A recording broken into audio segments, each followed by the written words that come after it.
Hello friends, welcome back. I hope you are all doing good. So in our previous class we had started the discussion on the topic of tax. So we had seen the basics, what do you mean by tax, different types of taxes, etc. What do you mean by tax? Tax is the pecuniary burden which is laid upon individuals and property owners. Government actually needs money for undertaking various different activities. It is providing various different facilities to us. So it requires money. That money which government needs, they are collecting from us in the form of taxes. Okay, then there are two types of taxes: direct taxes and indirect taxes. Direct tax incident impact is on same person. Indirect taxes incident impact is on two different person. Direct taxes progressive in nature. Indirect taxes is regressive in nature. Then also we had seen the constitutional provisions with regard to taxation. We had seen that there are various different articles in constitution, but for us, from taxation point of view, there are three articles which are very important: Article 245, 246, and Article 260. 245, 246, and 265.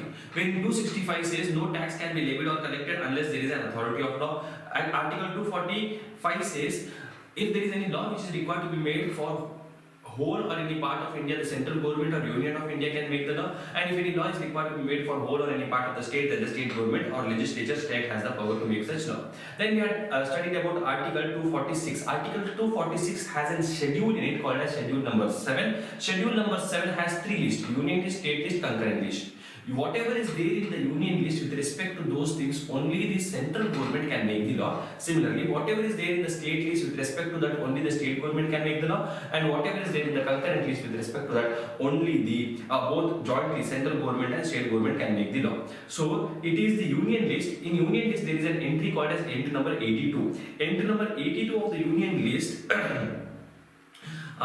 gives the power to the central government to collect taxes on income. It says, entry number 82 says, central government has the power to collect taxes on income except on agricultural income. So whatever type of income it is, the central government has power to collect the taxes except on the agricultural income. Similarly, there is a state list. There is an entry in state list, entry number 46, which says the state government has the power to collect taxes on agricultural income. Normally, state government cannot collect income tax, but they can collect tax on agricultural income. Anyways, as of today, there is no taxes which is collected on agricultural income. So this is what we had discussed in our previous class. I hope you have understood what it is.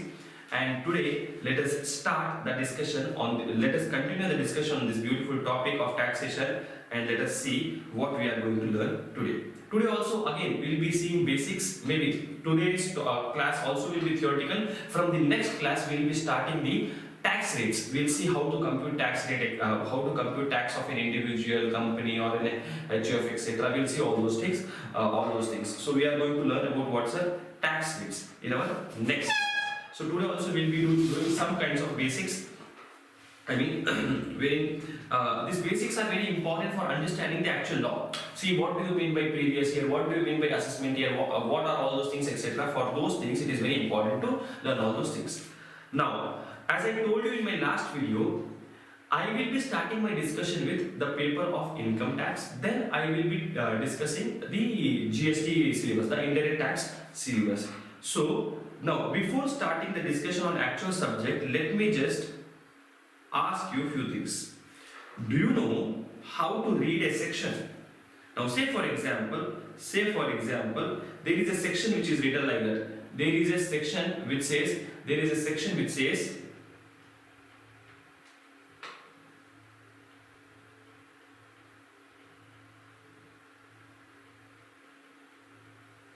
okay, again, a little basics which I am teaching you, because there are few things which you have to know before understanding the law. So just like this is one particular thing which you have to know. How to read this? How to read this? There is this section written 7182. How to read this? How do I read this? Now, how do I read this? In this particular case, no, whatever I have written in this particular case, 7 is called as section. This is called as what, sir? Section. So it is section 7. Then this, whatever I have written in brackets 1, no, that is called as subsection. So it is section 7, subsection 1. This is called as clause, and this is called as what, sir? This is called as subclause. So how do I read this? This is required to be read that it is section 7, subsection 1, clause A, subclause 2. Section 7, subsection 1, clause A, subclause 2. So this is something basics which I thought you should be knowing as a student. And one more thing, sir, if there is any case law given, see, at this level, no, at intermediate level, case laws under income tax law specifically, I am talking from not only income tax, that is taxation paper. I am talking from the point of view of taxation paper. So in your income, in your taxation paper, no, at this level, at which level? At intermediate level, you don't have to know this. You don't have to. You don't have to read case laws. You don't have to know how many case laws are there. Even in your material, if they have given some case law, no, case law means what, sir? See, whenever you are reading a provision, no, you will find that there is a case law, Priya Saris versus CIT, etc. Now, do I have to read that particular case? Do I have to remember that particular case law for my examination? Answer is no. At this level, at intermediate level, case law based questions, case laws will not be asked you in your examination. But however, still, whenever you find a case law in your material, how do I read that case law? That is what I am going to tell you. So we have understood how to read a section. Now what we are understanding, how to read a case law. Now for example, there is a case which is given. How is it given, sir? It is given in this manner. Priya Saris versus CIT, 265, CTR 92, BLR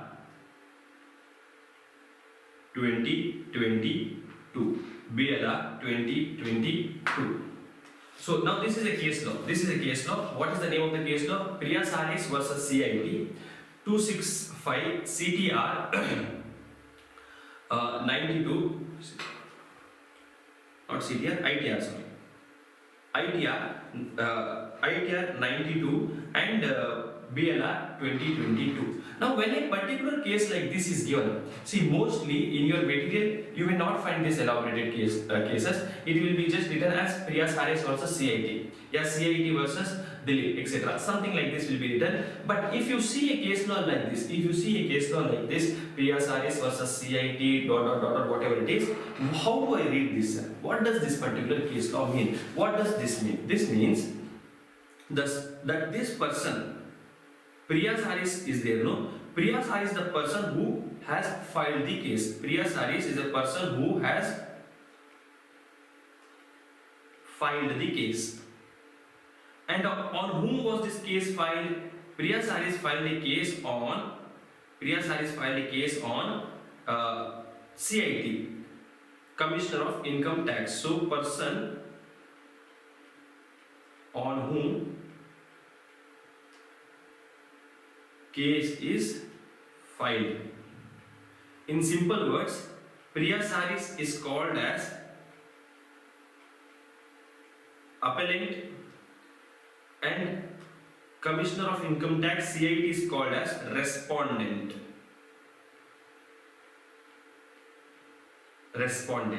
Okay, Priya Saris has filed a case against CIT, meaning Priya Saris has problem with CIT. Maybe something is done, CIT has done something which Priya Saris did not like, so it has gone to court. Now, this BLR 2022 means this case is of Bangalore High Court, that is Karnataka High Court, and 2022 means this case belongs to the year 2022. Belongs to the year 2022 means what, sir? This case judgment was given in the year 2022. The judgment of this case was given in the year 2022. And where was the judgment given? In Bangalore, or Karnataka High Court. In Bangalore, the judgment was given. Basically, it is Karnataka High Court, or Bangalore High Court, or Karnataka High Court. Now, what do you mean by this, sir? 265 ITR 92, meaning normally, if I want to find a case law, there are case laws materials. There are the case law books which are available. If you would have visited any income tax officer, if you would have visited any lawyer's office, not income tax officers, a chartered accountant's office or a lawyer's office, etc., you would have seen that there are various different books, lots of fat books which is kept behind him. In movies also you would have seen, that whenever there is a lawyer's cabin, movie related to lawyer, etc., you will find lots of fat books which is there behind him. What are those books actually? What are those books? Those books are case law books. Basically, those books are case law books. So every year, whatever case laws were decided, whatever judgments were given by Supreme Court, High Court, etc., entire those judgment will be kept with them in their offices. Those judgment books are kept with by them in their offices. So these books which you are seeing over there, no, that is nothing but that case law books. Now what does this signify? 265 ITR 92. This means ITR is the book. ITR means income tax ruling. ITR is the books. In that book, you go to serial number 265. You go to WhatsApp. This is serial number 265 and page number 92. In a book called as ITR, when you see the serial number of cases which are there, 1, 2, 3, 4, 5, 6, 7, 8, 9, 10. So in page number 92, there is a serial number which will be written as 265. There is a serial number which is written as 265. In that serial number, you will find this particular case. Now the question is, where do I find this case, sir? Priya Saris versus CIT. If you want to find this case, you will have to go where? You will have to go to the income tax rulings. You will have to go to page number 92 of that income tax rulings and serial number 265. And this case, the judgment was given to this case by whom, sir? It was given by Bangalore, the Karnataka High Court or Bangalore Court.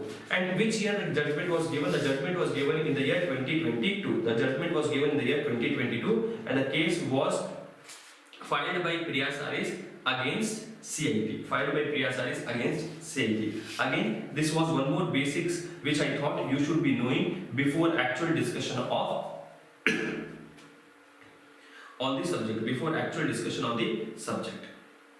Okay. Now, one more basic thing which I would like to tell you. Please note, when I say this is basics, this means maybe in examination you will not get any question with regard to this point. A specific question will not be asked in the examination with respect to this point. Now, one more basic thing which you should know before understanding the law, etc., is about budget. About Budget and Finance Act. One more basic thing which you should be knowing is about Budget and Finance Act. Sir, what about Budget and Finance Act? Now, what happens is every year, our finance minister. Every year, what happens? Our finance minister. Every year, our finance minister. Now, by finance minister here I mean the Union Finance Minister. Sir, Union Finance Minister means what? Union Finance Minister means Finance Minister of India. Who is the Finance Minister of India presently? It is Nirmala Sitharaman.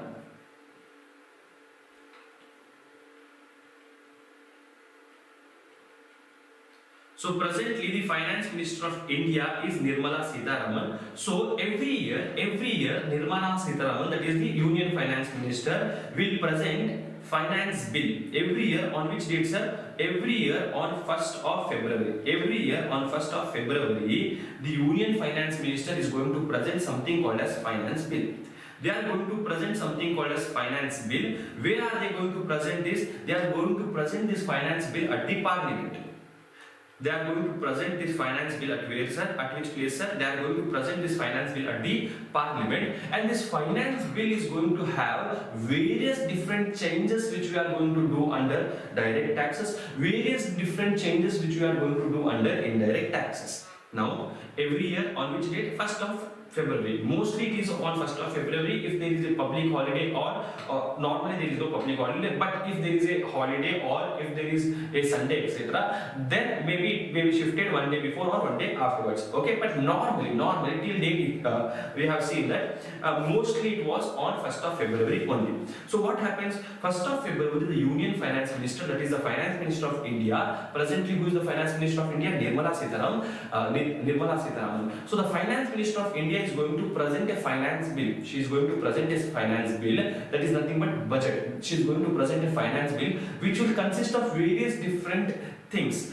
It will consist of the changes which is required to be made in the income tax law, changes which is required to be made in the GST law, changes which is required to be made in the customs law, and how much money we are allocating towards respective sectors, how much money we are going to allocate for education, how much money we are going to allocate for defense purpose, how much money we are going to allocate for agricultural purpose, defense purpose, infrastructure purpose, education purpose, health sector purpose, etc. So she is going to present this particular budget. She is going to give her particular budget. Okay, she is going to give her budget. Now this finance bill is presented, this finance bill is presented in the parliament. So once it gets approved in the parliaments, so once it is approved in the parliament, this finance bill will go to whom? It will go to President of India. So once the President of India signs or gives his assent on this finance bill is going to become a finance act. This finance bill is going to become what's a finance act. So I have given a brief meaning of what is the budget, what happens in budget. She is going to present whatever changes they have to make in the law and how much money they are going to allocate. This finance bill, once it is approved by the houses of parliament, and once it is the signature is received or assented by the President of India, this will become a finance act. This will become finance act. Now, for those who see, now whatever budget Nirmala Sitharaman is presenting on 1st of February will be applicable from 1st of April. Sir, repeat. See, whatever budget Nirmala Sitharaman is presenting on which date? 1st of February. This will be applicable to you all. This will be applicable to people of India from 1st of April. This will be applicable from 1st of April. Meaning what, sir? The budget which was presented recently. Recent budget was when, sir? 1st of February 2023. Whatever budget was presented by the Finance Minister on 1st February 2023, this will be applicable from 1st April 2023. So this will be applicable for which year, sir? For the financial year 23-24, which is from 1st April 2023 to 31st March 2024. So whatever budget was recently issued, whatever budget was recently conducted, this budget is applicable for financial year. For which year, sir? For financial year 23-24. For financial year 23-24, which is nothing but from 1st April 2023 to 31st April 2024. Okay, so this is one thing which you have to understand. One more thing which you have to understand is, in this budget there will be changes on direct taxes and there will be changes on indirect taxes. There will be changes on which topics, sir? There will be changes on direct taxes and indirect taxes. Whatever changes are made in direct taxes, all those changes, please note, whatever changes are made in direct taxes, normally all those changes will be applicable from 1st of April. Normally, whatever changes is made in the direct tax, that is income tax, it will be applicable from 1st of April, the coming 1st of April. Whenever the budget is presented from that date, the next 1st April which is coming, from that date it will be applicable. Whereas, whatever changes are made in indirect taxes, they will be applicable either from the same day, meaning after that day, after 12 midnight of that day, from same day, or from the date notified, or the date which they are going to notify.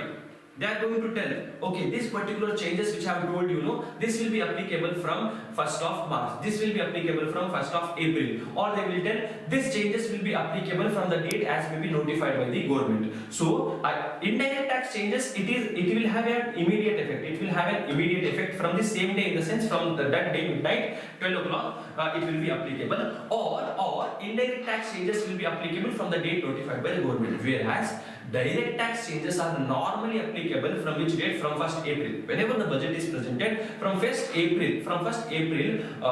that is 2 months later, that changes with regard to direct taxes are applicable. So, sir, why are you telling this particular thing? I am telling this particular thing because for your examination, those who are writing your examination in May or June 23, and those who are writing your examination in November or December 23. For you guys, the Finance Act which is applicable, no, the Finance Act which is applicable, the Finance Act which is applicable to you is Finance Act 2022, meaning the budget which was presented by the Finance Minister, on 1st February 2022 is applicable to you for your examination. Why, sir? Because this budget is applicable for which period, sir? From 1st April 2022 to 31st March 2023. So whatever transactions are made in a particular business on this particular period, on this particular date, from 1st April 2022 to 31st March 2023, for this particular budget, I mean for you the budget which was presented last year, that will be applicable. So you don't have to break any head with respect to the new budget which has come, whether this is applicable to my examination, etc. You don't have to worry, because those who are writing examination in the May month, coming month, May or June month, or in the December month, for both of them, the income tax law will be same. The income tax law will be same. There will be no changes. However, indirect taxes, whatever changes are there 6 months before your examination, normally that will be applicable to you for your examination, because indirect tax changes will have an immediate effect. It will have an immediate effect. Okay, so presently what I have told you, okay, one more thing I'll tell you, after that we'll just give a quick recap. See, normally, sir, how many budget will be conducted in a year? Sir, tell us how many budget will be conducted in a year, sir? See, normally,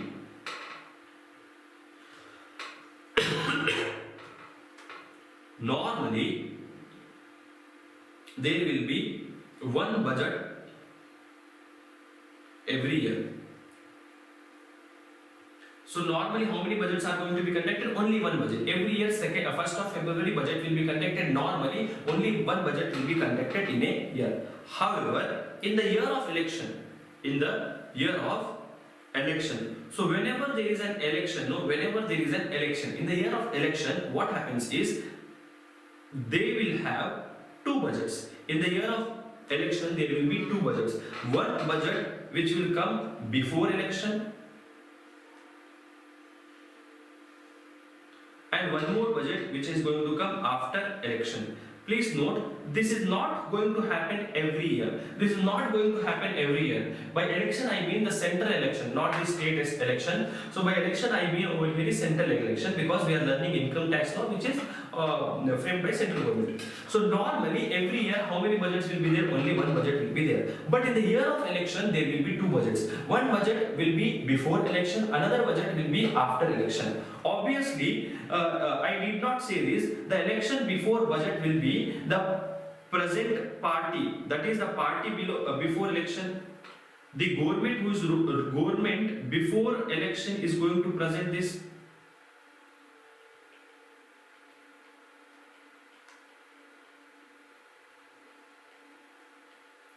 Will present this.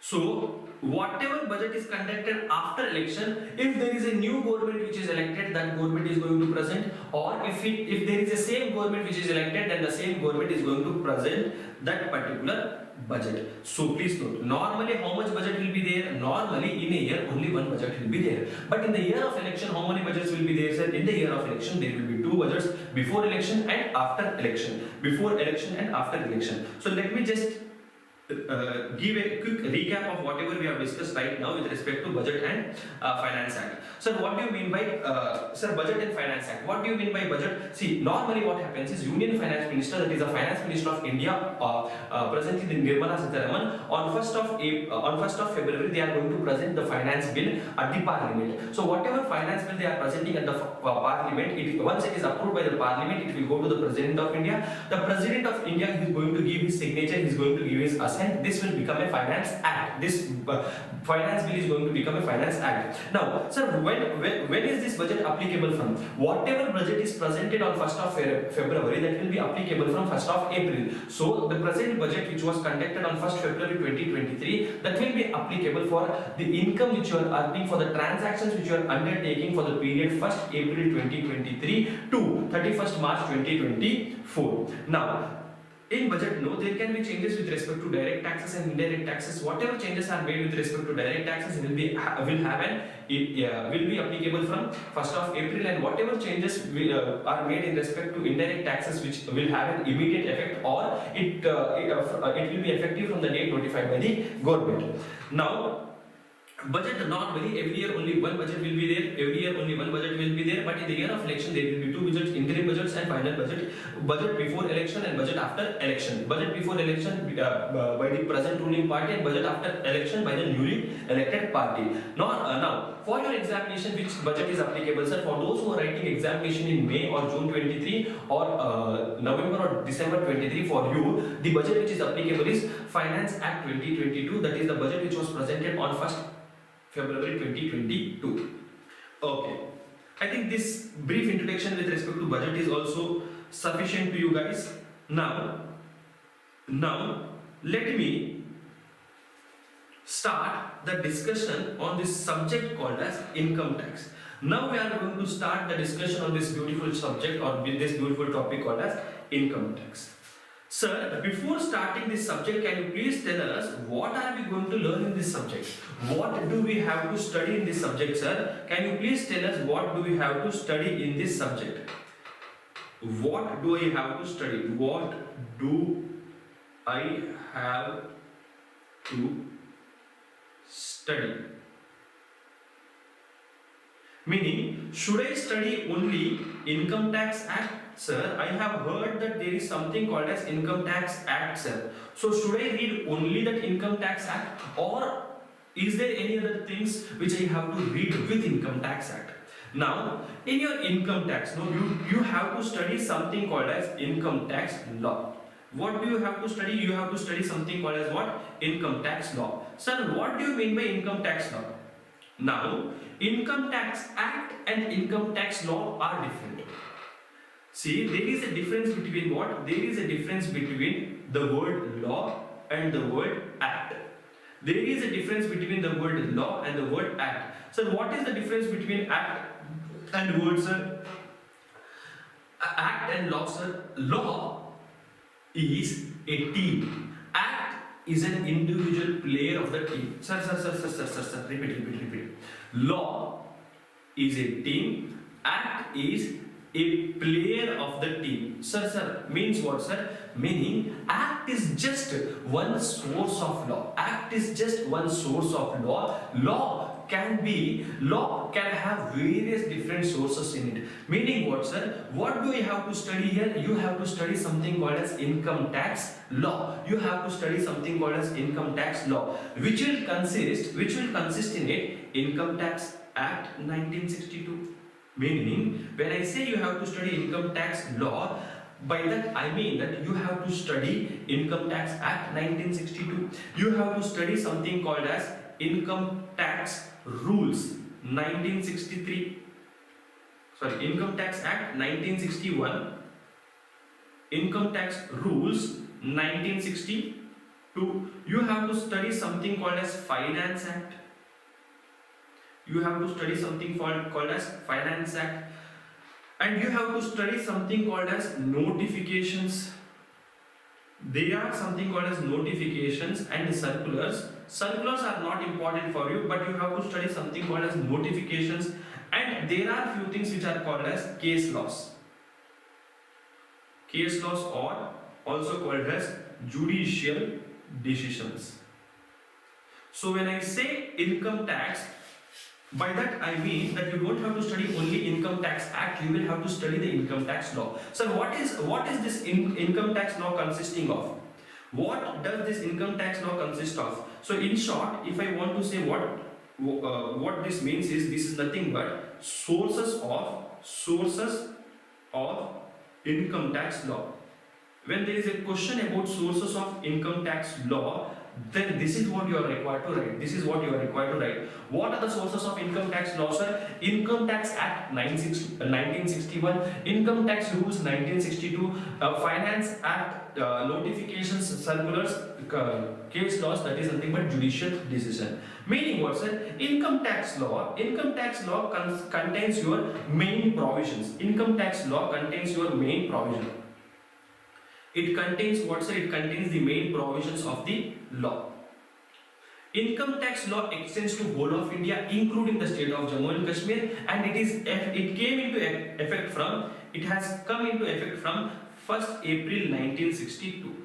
It has come into effect from which date, sir? 1st April 1962. So what is this Income Tax Act? See, Income Tax Act consists the main provisions of the law, meaning how to do computation of income, how do I segregate the income, how many heads of income are there, how do I compute the tax liability, what are the provisions for computing the income under business head, what are the provisions for computing the income under salary head, what are the provisions for conducting income under capital gain, etc. So income tax law is going to contain the main provisions. Income tax rules are supporting the Income Tax Act. Income Tax Act will contain what's the main provision. Income tax rules they are supporting the act. Now, Income Tax Act has given power. Income Tax Act says that I give power to government to make bold for making rules. Meaning, for smooth functioning of the law, rules are made. For smooth functioning of the law, rules are made. For example, Income Tax Act says that you can provide for depreciation. Under the chapter PGBP, there is a chapter called as Business Income chapter. There it says that you can provide for depreciation. Now the question is, what rate of depreciation should I apply? If there is a building, what is the rate of depreciation? If there is a plant and machinery, what is the rate of depreciation? If there is a computer, what is the rate of depreciation? That if I want to check, I should go to rules. So Act will tell you the law. Act will tell you the law. What is required to be done is given in the rules. For example, Act says, Income Tax Act says that you are required to file your income tax return. You are required to file your income tax return. Now, when should I file my income tax return? Or what is the form which I have to use for filing my returns? There are various different forms. ITR 1, 2, 3, 4, 5, 6. Which form should I use for filing my income tax return? Where is that given, sir? That is given in income tax rules. So income tax rules are supporting the main provisions. Anyways, as and when we are going to learn, we are going to go under this discussion. Now you are going to understand that what are there are few rules also which you have to study. There are the provisions of the Act also which you have to study, etc. Next, Finance Act. Finance Act. Now, Finance Act means what, sir? Finance Act, as I told you, every year the Finance Minister of India will present a budget. So this budget is applicable to you. This budget is applicable to you. So for your examination, which Finance Act is applicable? The Finance Act which is given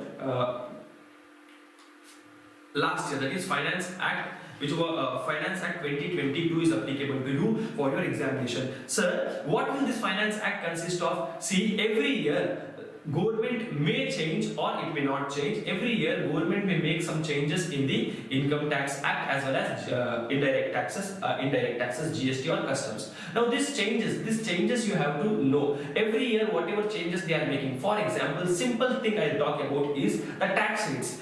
every year government is going to tell you what is the tax rate applicable for the coming year. For the coming year, every year the budget will be conducted and they are going to tell that this is the tax rate which is going to be applicable for the coming year, that is from 1st April. So for that, what do I have to do? I will have to check for the Finance Act. Unless until I go refer Finance Act, I will not come to know what are the changes which is applicable from 1st of April.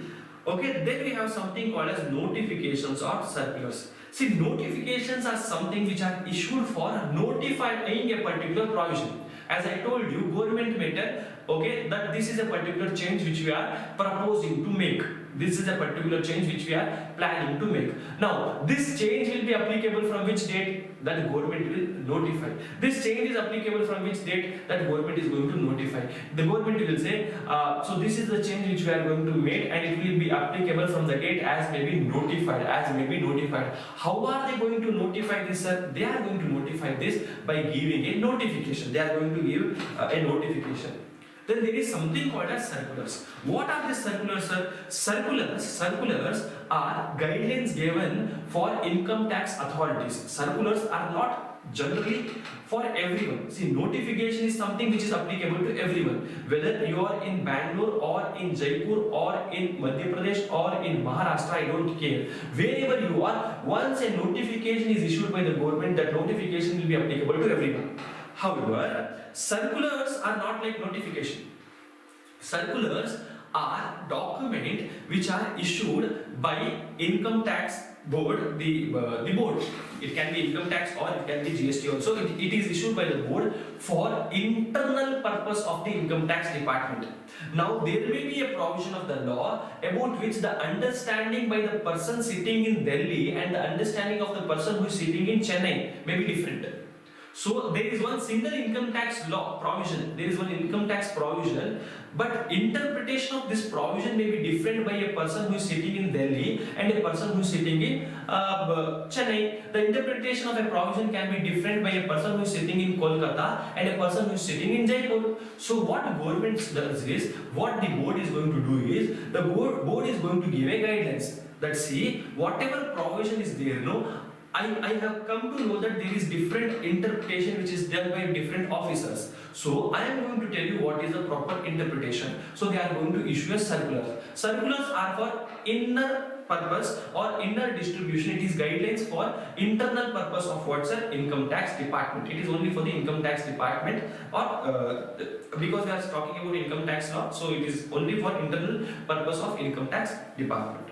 Then we have judicial decisions or case laws. Judicial decisions or case laws. Now, whenever a person is not happy with the view which is taken by income tax authority, say for example, there is an expenses which I have incurred and I have taken the deduction of that expenses. I have reduced that expenses from my income, but the officer says no, these expenses cannot be reduced from the income.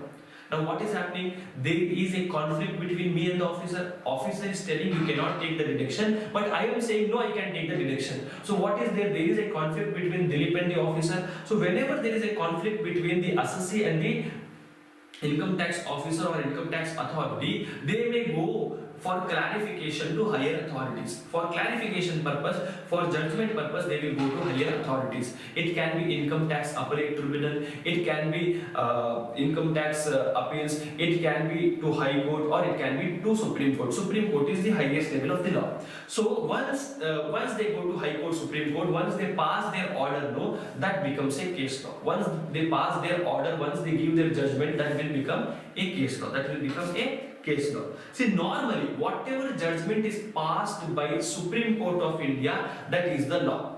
Normally whatever judgment is passed by the Supreme Court of India, that will become the law, unless until that is changed by the government. Normally what happens, Supreme Court will say, okay, whatever Dilip says is right. Okay, whatever Dilip says is right, so please follow Dilip, you are correct. So now Supreme Court has told that Dilip is right, so people can use this case law and compute their own income. But later, if the government makes changes in the law only, then obviously we'll have to study the law. So judicial decisions are nothing but case laws. There are different levels of fighting a case. Base level is Commissioner appeals, then it is income tax appellate tribunal, then it is high court, then it is supreme court. Okay, so what are the sources of income tax act? I think this is very clear to you all. What you are going to study in income tax act, I think that particular point is very clear to you all. This particular point is very clear to you all. So you are not going to study only income tax act but also income tax rules, finance act notifications and judicial decisions.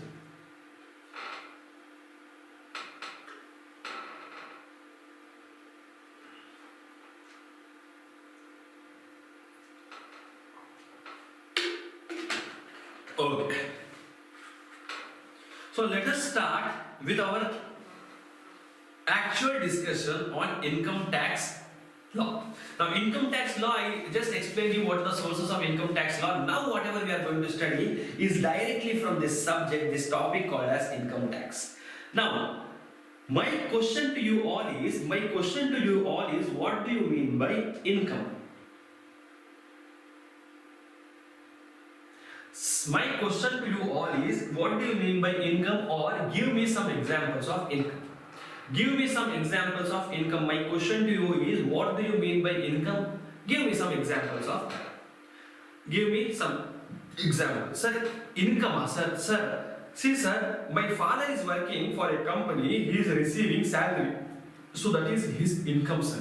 He is receiving salary, so that is his income, sir. Sir, my brother is doing a business, sir. My brother is doing a business. So, sir, he is earning an income. That business, that is his income, sir. Sir, he has a company in the name of Priya Saris, sir. Sir, I have a company in the name of Priya Saris. So, this company which I have, no, Priya Saris, this is generating me income. I am selling sarees and I am making money. So this is my income. I am earning an income, sir. Now, sir, I have a property, sir. I have a house which I have given on rent. That is my income, sir. Sir, I have a land which I have given on rent. This rent is my income, sir. I hope you are understanding. What is income, sir? See, whatever money you are getting, no, that is income. Sir, whatever money I am getting, that is income.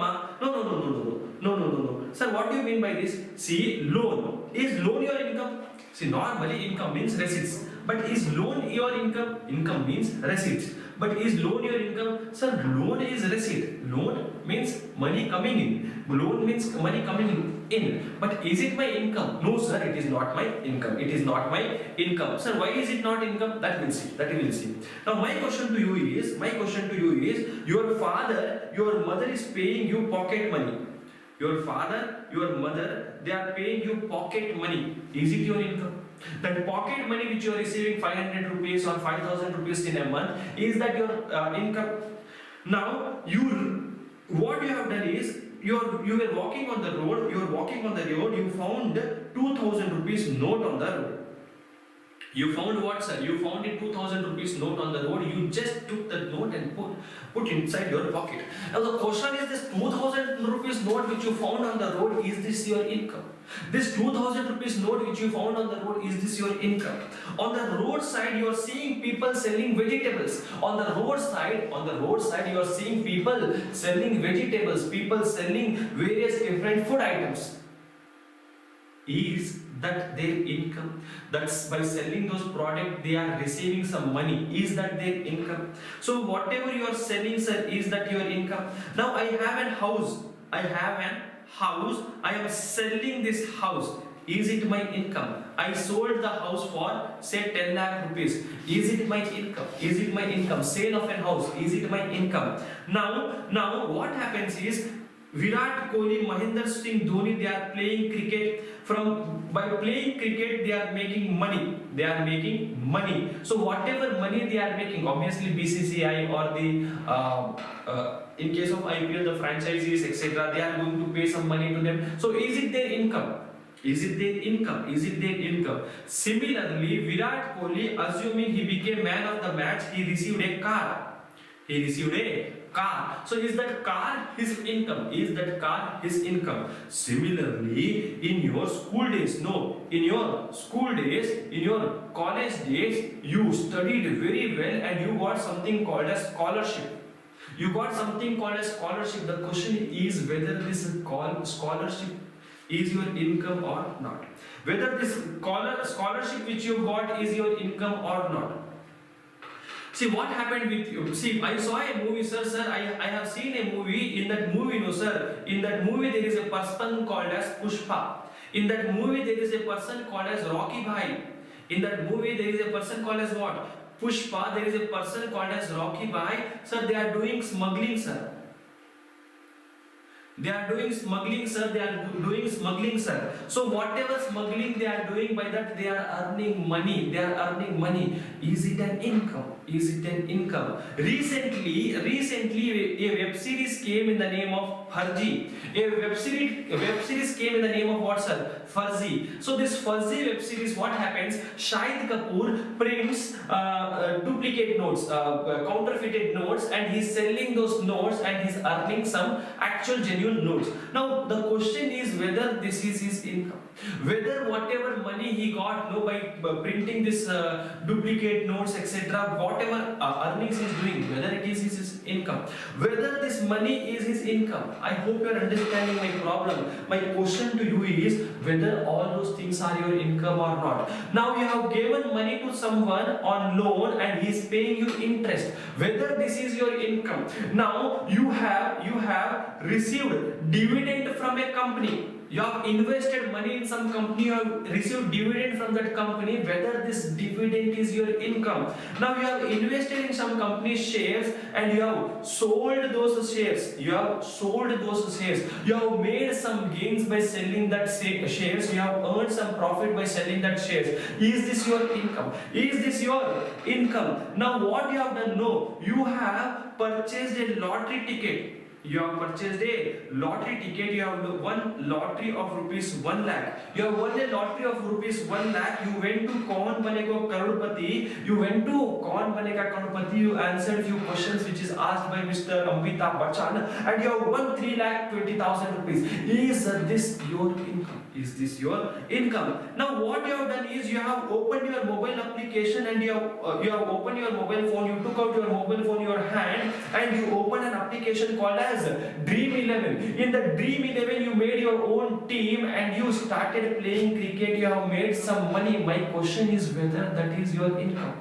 You have some old furniture at your house. You sold that old furniture. You sold that old furniture. You sold old newspaper. See what my mother does is every day we are getting newspaper once in 6 months. She is selling those newspaper. Now the question is whatever money she has received by selling this newspaper, whether it is her income or not. I hope you are understanding my problem. My problem is what do you mean by income, sir? My question to you is what do you mean by income? Sir, selling old newspaper, selling your mobile phone, selling your bike, whether it is your income, whether it is your income, you are getting scholarship, you are getting money on the road, you are getting money from playing in KBC, you are a very beautiful singer and you have you went to the Sarigama etc. You sang over there. You won 10 lakh rupees prize. You participated in Big Boss. You won some 50 lakh rupees prize. You participated in Dance India Dance Karnataka Dance etc. You won some prize. My question to you is whether whatever money is received by you by doing these various different activities, is it your income? Pushpa is doing smuggling, Pushpa is making money. This Shahid Kapoor is doing some printing duplicate currency notes, he is making some money. Rocky Bhai is smuggling of what, sir? He is doing smuggling of gold, sir. So whatever he is earning, is it his income? Whatever he is earning, is it his income? Now my question to you is, you were riding your bike without the helmet, you are riding your car without the seat belt, and a police officer caught you, you gave a bribe to the police officer. You gave a bribe to the police officer. Please note, I am not talking about the fine. Fine is okay. I am talking about the bribe. You gave a bribe. Officer told, you will have to pay a fine of 1,000 rupees. You told, sir, I don't want to have 1,000 rupees, sir, you please take this 200 rupees. Officer took that 200 rupees and he went home. Now the question is this bribe which he got, no, 200 rupees bribe, whether it is his income or not. Whether this bribe of 200 rupees is his income or not. I hope you are understanding my problem. My problem over here is, what do you mean by income? My question to you over here is, what do you mean by income? Whether this salary is your income or not, whether the business which you are doing, by that you are earning some money, whether that is your income or not. Now, what do you mean by income? My question to you is, what, sir? What is the meaning of income? I hope you are understanding my problem. My question to you is with respect to income. What do you mean by income? Now, under income tax law, there is a very big definition of income which is given. You don't have to study that definition. You don't have to by hand or work up that particular definition. Just understand what I am trying to tell you here. Now, what does income tax law says is, see, basically what is income? Income means, basically what is income? Income means receipt. Income means what, sir? Income means money coming in. Income means what, sir? Income means receipt, but all receipts are not income. I hope you are understanding this point. What have I written? I have written that income means what? Income means receipts, but all receipts are not income. Income means receipts, but all receipts are not income. See, basically, whatever receipts you are getting, whatever receipts you are getting, these receipts are divided into two categories. Whatever receipts you are getting, these receipts are divided into two categories. These receipts are basically divided into two categories. One is called as capital receipts and one is called as revenue receipts.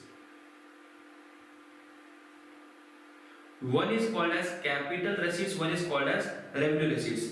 Now what the law says is, revenue receipts are revenue receipt. It is always treated as income. It is always treated as income and therefore taxable under income tax law unless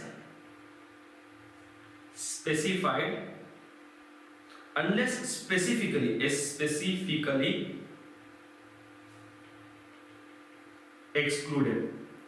Sir, what do you mean by this? Revenue receipts is normally treated as income unless specifically excluded. Revenue receipts are normally treated as income unless specifically excluded. Meaning whatever you are receiving on regular basis by doing some kind of activity, some kind of work, etc., this amount which you are receiving on regular basis, this will be treated as your income. This will be treated as your income. For example, I am earning a salary. Is it my income? Is it revenue receipts? Yes, sir, it is my income. Business income which you are earning, rent which you are earning, rent by giving a land you are giving a land on rent and you have earned some money. So all those things are your income. Sir, what about Rocky Bhai? What about Pushpa? What about Shahid Kapoor in Farzi? Sir, they are doing smuggling activities. No, sir, they are doing illegal activities. Sir, is it their income? Answer is yes, it is their income. It is their income. Income tax law does not make any difference whether the income which you have earned is from legal sources or illegal sources. It does not make any difference. See, for them, whether a particular activity is income or not. So what is income? I think I have made you understand this particular point, that income means what, sir? Income means receipts, but all receipts are not income. Normally revenue receipts are treated as income unless specifically excluded. Government says, okay, this particular item, though it is received by you on regular basis, it is not treated as income. For example, agricultural income, Agricultural income, I am doing agricultural activities and I am making money out of it. Though I am earning, though I am doing it on regular basis, though I am earning money out of this is not treated as income for income tax law. This is not treated as income under income tax law. Therefore, this revenue receipts which you are earning will normally treated as income if unless specifically excluded. If it is specifically excluded, government says though it is revenue, it is excluded from the income definition, then it will not be treated as income. It will not be treated as income. So revenue receipts are normally treated as income unless specifically excluded. Capital receipts are normally capital receipts are not treated as income. Normally capital receipts are not treated as income, comma, unless specifically included. Normally capital receipts are not treated as income unless specifically included. Capital receipts means what, sir? For example, for a company, whatever capital contribution, I am starting a new company, I am going to contribute some money over there. It is a capital receipt. I am taking a loan. I am taking a loan from someone. I am taking a loan from the bank. This is a capital receipt for me. Normally these capital receipts are not treated as income unless specifically included. Law says, say for example, inclusion example. Law says that there is, say your house.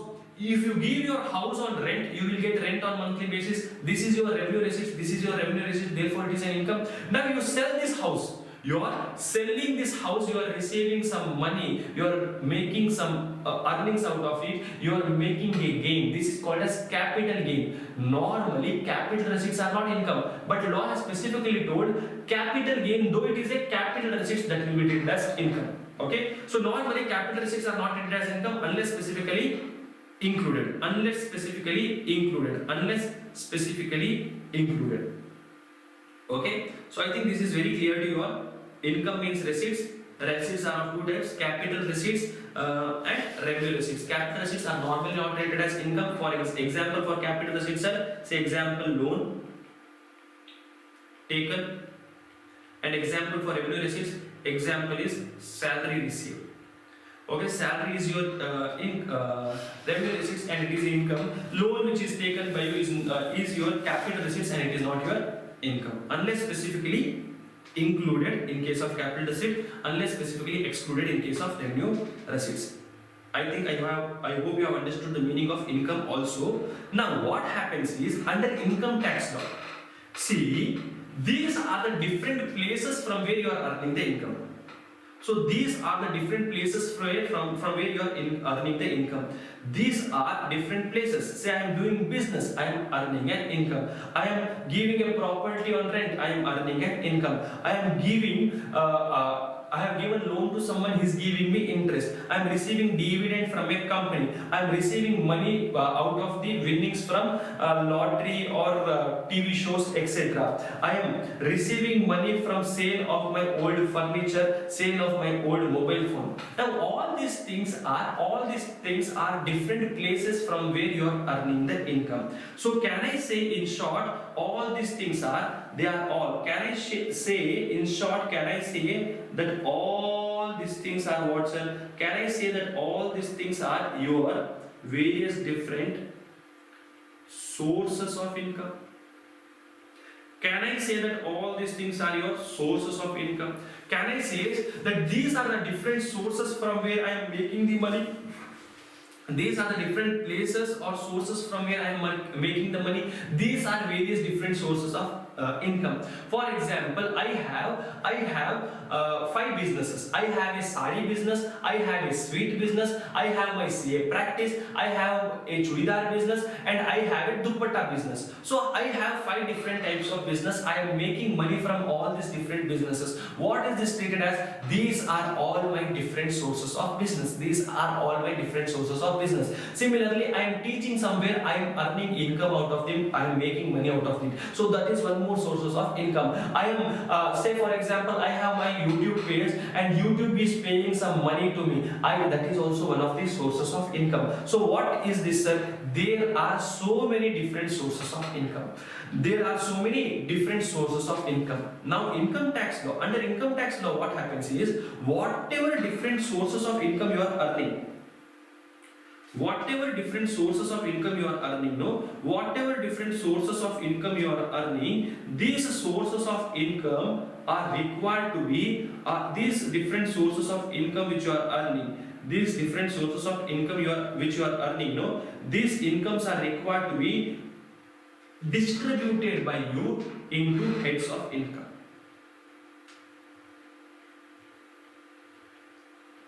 You will have to see what kind of income it is and which head it is going to fall. Whatever different sources of income you are earning, these are required to be given. See, under income tax law, under income tax law, there are totally 5 heads of income. So whatever income you are earning will go under any of these 5 heads. Whatever income you are earning will go under any of these 5 heads. So how many sources of income are there? Sources of income can be many, but how many heads of incomes are there under income tax law? There are 5 heads of income. How many sources of income are there, sir? Sources of income can be many, but heads of income are only 5. So whatever, see, I am working for 3 different companies.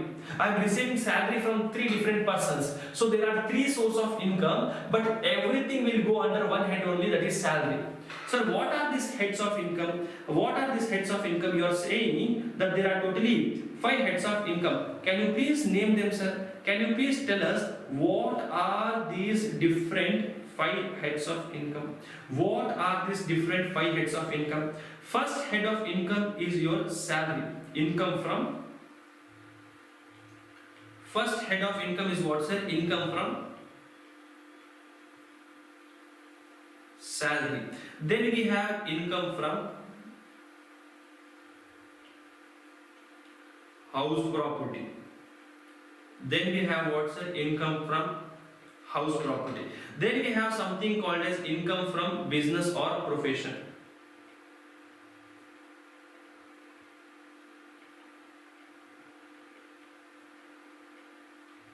Then we have something called as income from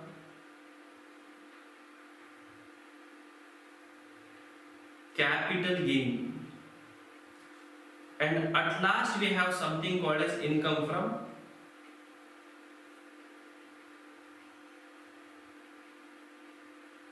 other sources. At last we have something called as what's an income from other sources. So these are the 5 heads of income under income tax law. These are what, sir? These are the 5 heads of income. See, whatever income you are earning, no, they will fall under any of these 5 heads. They are going to fall under any of these 5 heads. Meaning what, sir? If you have given a property on rent, if you have given a house on rent, you are going to earn a rent. If you have given an shop on rent, you are going to make some rent, you are going to earn some rent. So whatever rent you are earning from a house property, where will that go? That will go under income from house property. It will go under which head, sir? It will go under this head, income from house property. I am doing business. I am selling sari, I am selling chudidar, I am selling some food items, I am selling some other types of clothes, I am selling mobile phones, I have Reliance Digital, etc. So whatever income now which I am earning will go under which head, sir? It will go under business or profession. Now I have a capital asset. I am selling this capital asset. For example, I have a house property. I have some jewelry. My business is not jewelry business. See, if my business is jewelry business, where will it go? It will go under PGBP, it will go under business or profession. But I am not into that business. I have some jewelry which I sold. Where will that income go? That will go under capital gain. So whatever income you are earning, no, those income will be divided into that. Those income will go under 5 different heads. What are these 5 different heads, sir? These 5 different heads are income from salary. Now, which income will go under income from salary, sir? It is your salary income. Meaning here, what is required to be seen? Here, employer-employee relationship is required to be seen. Employer-employee employee relationship.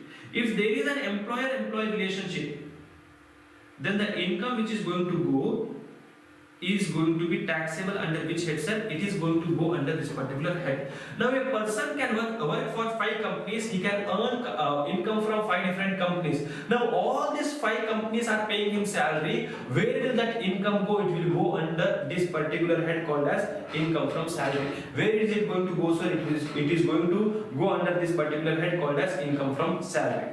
Similarly, I have a house property. I have given this house property on rent.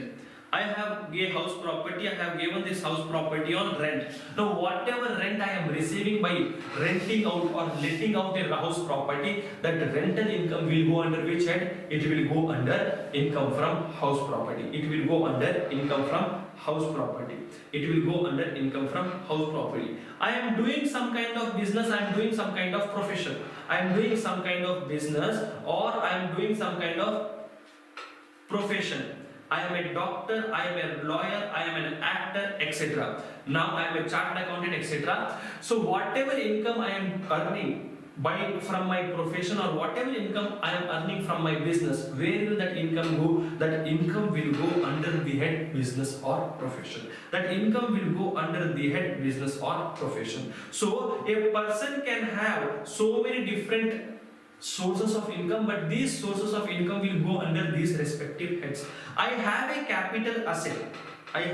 See what does this mean, etc. We are going to study. Okay, I am just giving you a brief.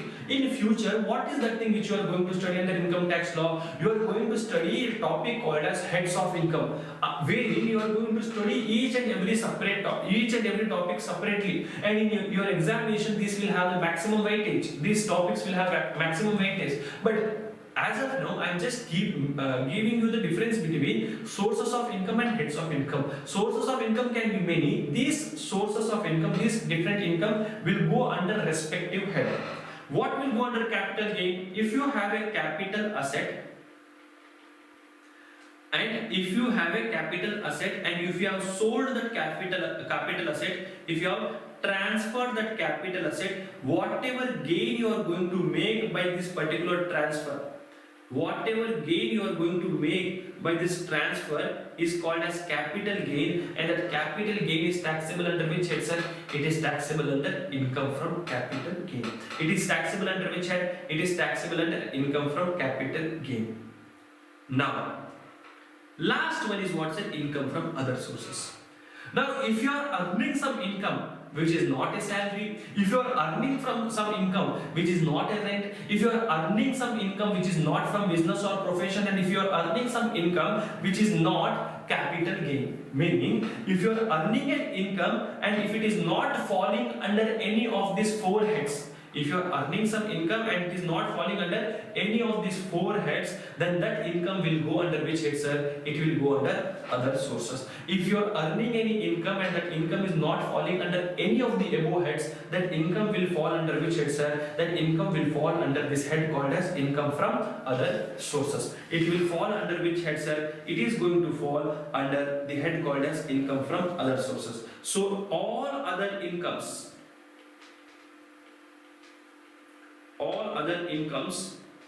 not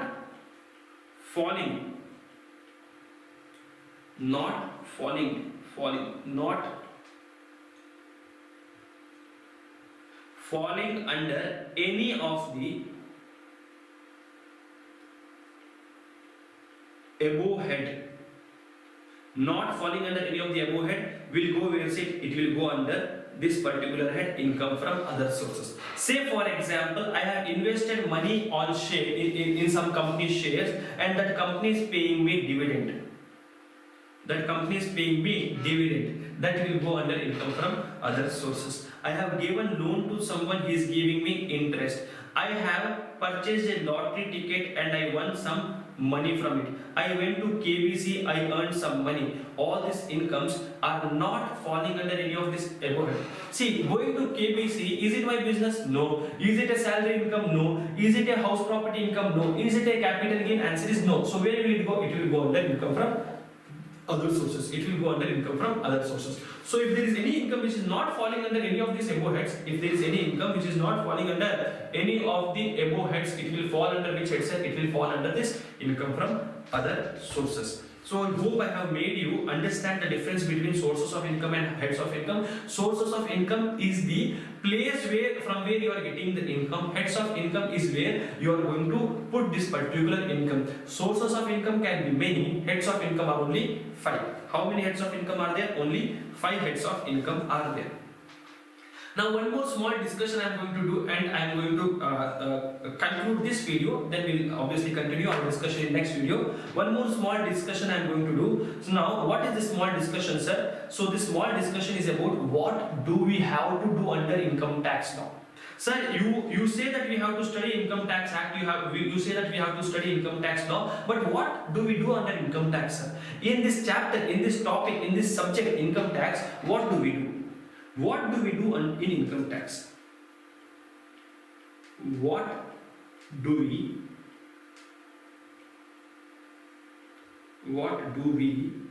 do in income tax? What are we going to do in this particular subject called as income tax? In this subject called as income tax, you are going to do two things. What is that? You are going to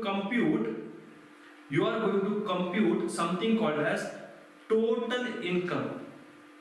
You are going to compute total income of an assessee. You are going to compute total income of assessee. Sir, what do you mean by assessee? What do you mean by total income, etc.? We will discuss all these things, okay? But I am just giving a brief. What are we going to do in this particular subject? You are going to do what, sir? You are going to compute the total income of an assessee and the tax liability on that. You are going to compute total income and tax liability on that total income.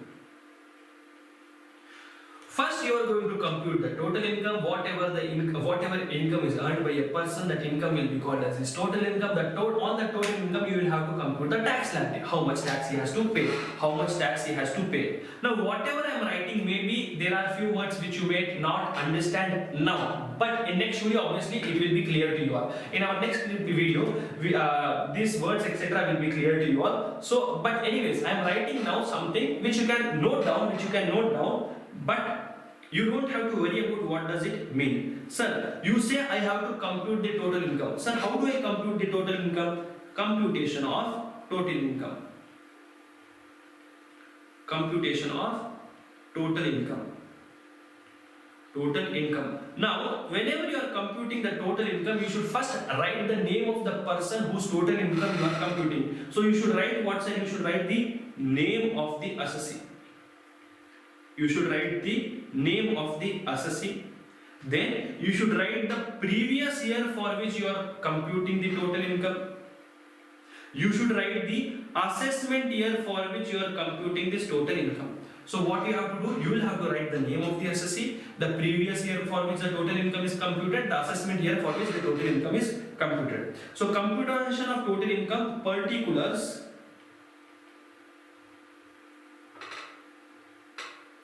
and rupees. Particulars and rupees. Sir, what are you trying to write over here? What is this particulars? What is this rupees? I'm going to tell you. Wait. Patience. Name of the assessee. Computation of total income, previous year, assessment year. Sir, what is this previous year? What do you mean by assessee? What is this assessment year? I have no idea, sir. Wait. Next class. So this is just basics. Next class, you are going to actually dig into the subject of income tax. You are going to understand various different words. So total income. How do I compute this total income? See, for computation of total income, you should add all the 5 heads of income. So you can earn an income from which head? Income from salary. So whatever income you have earned from salary, you may work under 2-3 companies. In a year, you would have changed 2-3 companies, etc. So you take all that income from salary. Then you take your income from house property. So if you have any house and if you have given that house on rent, you may be earning an income under the head house property. Take that particular income from house property. Then take your income from business or profession.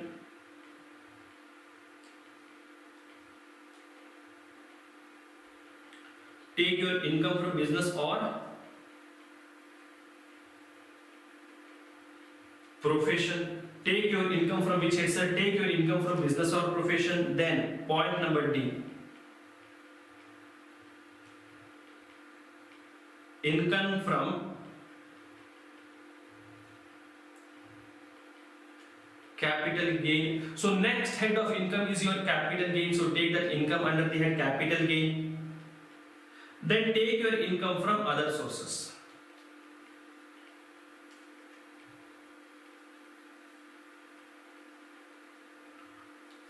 Take which income, sir? Take your income called as income from other sources. So once you add all this income, these are different sources of income. Once you add all this income, you will get something called as, the total of this is called as what, sir? Gross. The total of this is called as what, sir? The total of this is called as gross total income. The total of this is called as what, sir? Gross total income. Now, from this gross total income, you are required to subtract few things. From this gross total income, you are required to subtract chapter 6A deductions. Sir, what are these, sir? Please be patient. We are going to study each and everything easily and beautifully in those respective chapters. Chapter 6A deductions. You are going to subtract something called as chapter 6A deductions. Now, whatever you are going to get, that is called as your total income. This amount which you are going to get now is called as what, sir? This amount which you are going to get now is called as your total income. This amount which you are going to get now is called as what, sir? Your total income. So, in income tax law, what you are going to do? You are going to first find the gross total income, subtract the chapter 6A deduction, you will get total income, and on this total income you are going to compute the tax liability of that particular assessee or of that particular person. You are going to find the total income and tax liability on that particular total income. Okay, total income and tax liability on that particular total income. With this being said, let me take a small short break. Okay, let me take a small short break and let me meet you right after this short break.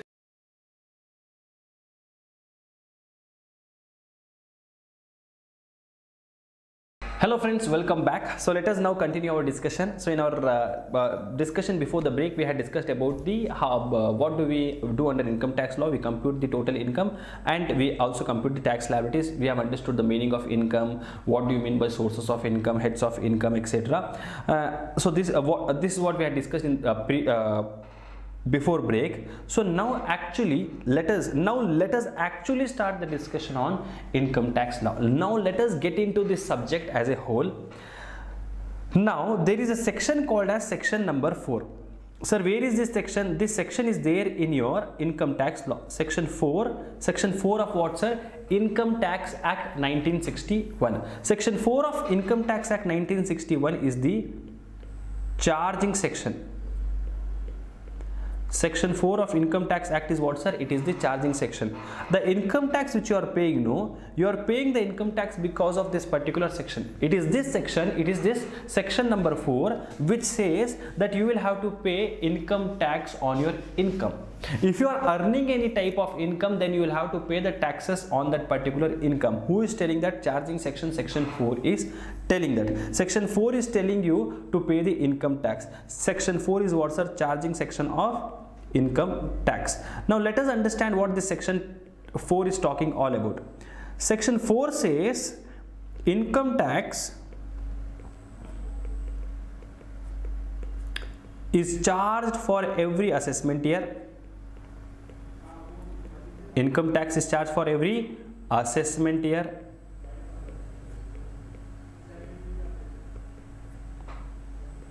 Income tax is charged for every assessment year on every person Income tax is charged for every assessment year, and it is charged on whom, sir? It is charged on every person.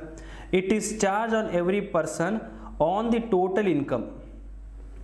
On the total income. On what, sir? On the total income earned by such person. On the total income earned by such person.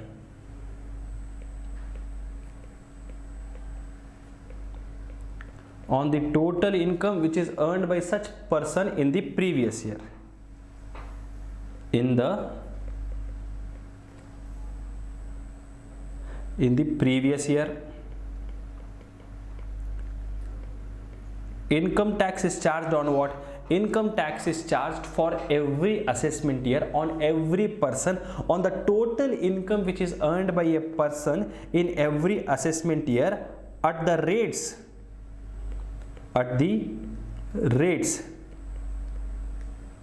prescribed in Finance Act. At the rate which is prescribed in Finance Act.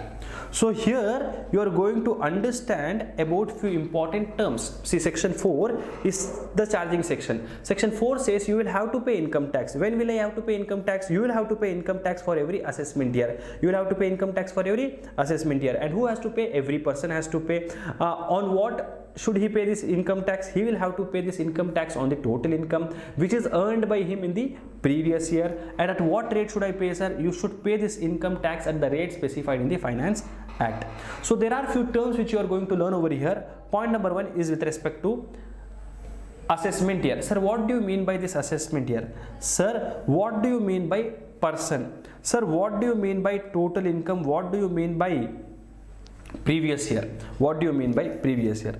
About total income, just now we have understood that if I add all the 5 heads of income, I am going to get something called as gross total income. From that gross total income, if I subtract deductions under chapter 6A, I am going to get an amount called as total income. I am going to get an amount called as total income. So this total income which you are earning, this total income which you are earning in which year? In the previous year. On that you will have to pay the taxes in the assessment year. Sir, what do you mean by this assessment year? What do you mean by this previous year, sir?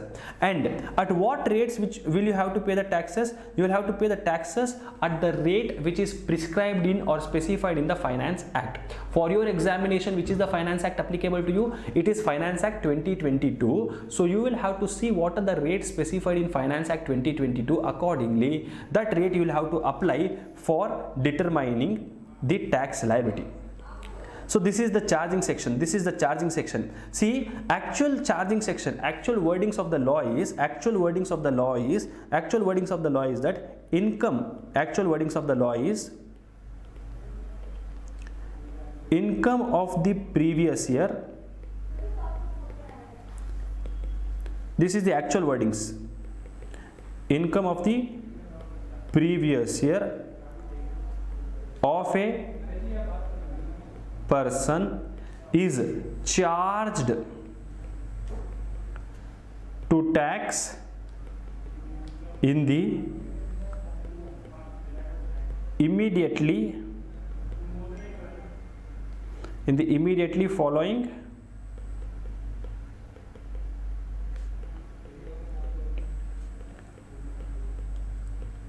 assessment year. Okay, this is the actual wording of section 4. Anyways, this actual wording is not required anyways. Understand this, what is written over here. This is written in a very simple language, and sir, if I write this in examination, is this sufficient? Yes, whatever I am writing here, that is more than sufficient if you write in your examination. So what is this point telling? This point gives you a proper breakup. Income tax, section 4 says income tax is charged for every assessment year on every person on the total income earned by such person in the previous year at the rates specified in the Finance Act. At what rates? At the rates specified in Finance Act. Sir, oh sir, tell us, sir, what do you mean by this assessment year? What do you mean by person? What do you mean by previous year, sir? Now let us understand each and every term individually and properly. Okay, let us understand each and every term properly.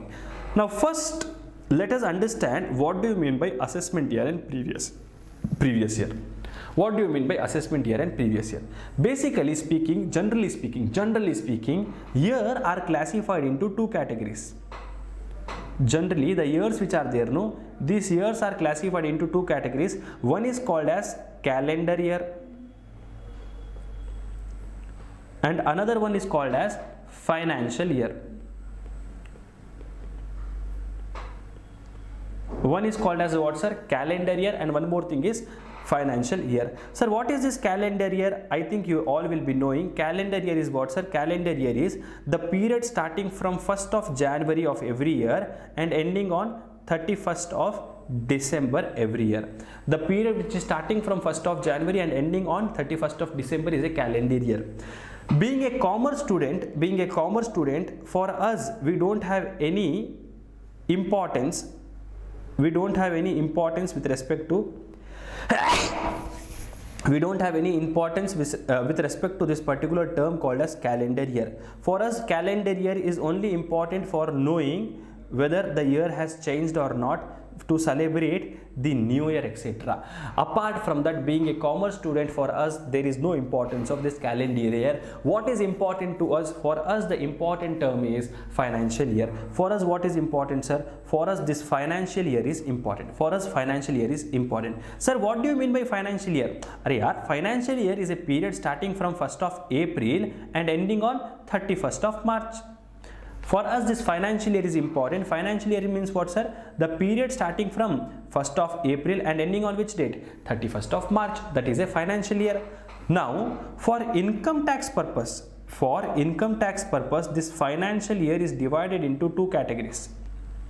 For income tax purpose, this financial year is divided into two separate categories. One is called as previous year,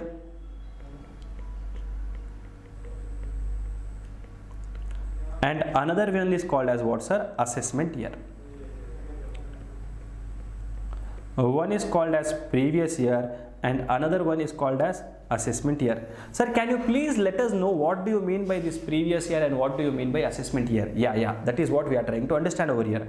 What do you mean by this previous year and what do you mean by assessment year, sir? Sir, previous year, see, in short, we write previous year as PY and assessment year as AY. Sir, in examination, can I use this short form, sir, for previous year and assessment year? Answer is 100% yes. You can use this short form. Previous year means what, sir? Previous year, assessment year. For us, what is important from income tax provision? Financial year is important. Financial year are divided into two separate categories. One is called as previous year and another one is called as assessment year. Sir, what do you mean by this previous year? Sir, what do you mean by this previous year? Previous year means the year in which you have earned the income.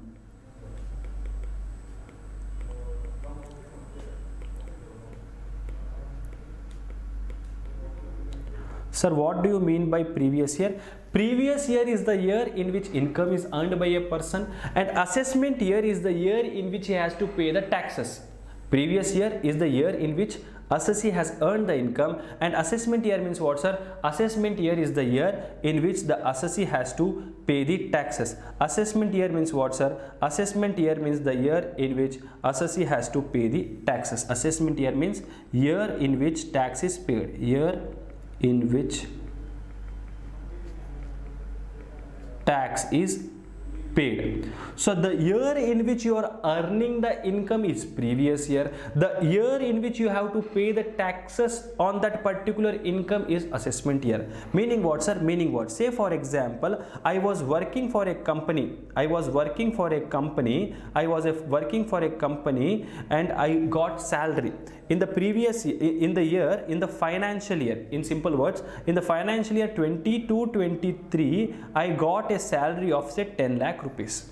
I was working for a company and I got a salary of 10 lakh rupees in the financial year 22-23, which is I started working in this company from 1st April 2022 and stopped my and till 31st March 2023 I got some salary. That salary amounts to rupees 10 lakhs. Now my question to you is this 10 lakh rupees which you have earned for this financial year, whatever earnings you have done in the financial year 22-23, what is the previous year? For this year, what is the previous year? Sir, you said previous year means the year in which the income is earned. Correct, sir? Yes, correct. So, sir, here previous year is 22-23. Sir, I have earned the income during the period 1st April 2022 to 31st March 2023. So, I have earned the income during this period 22-23, sir. So, for me, the previous year is 22-23, and on this income, I have to pay the taxes next year.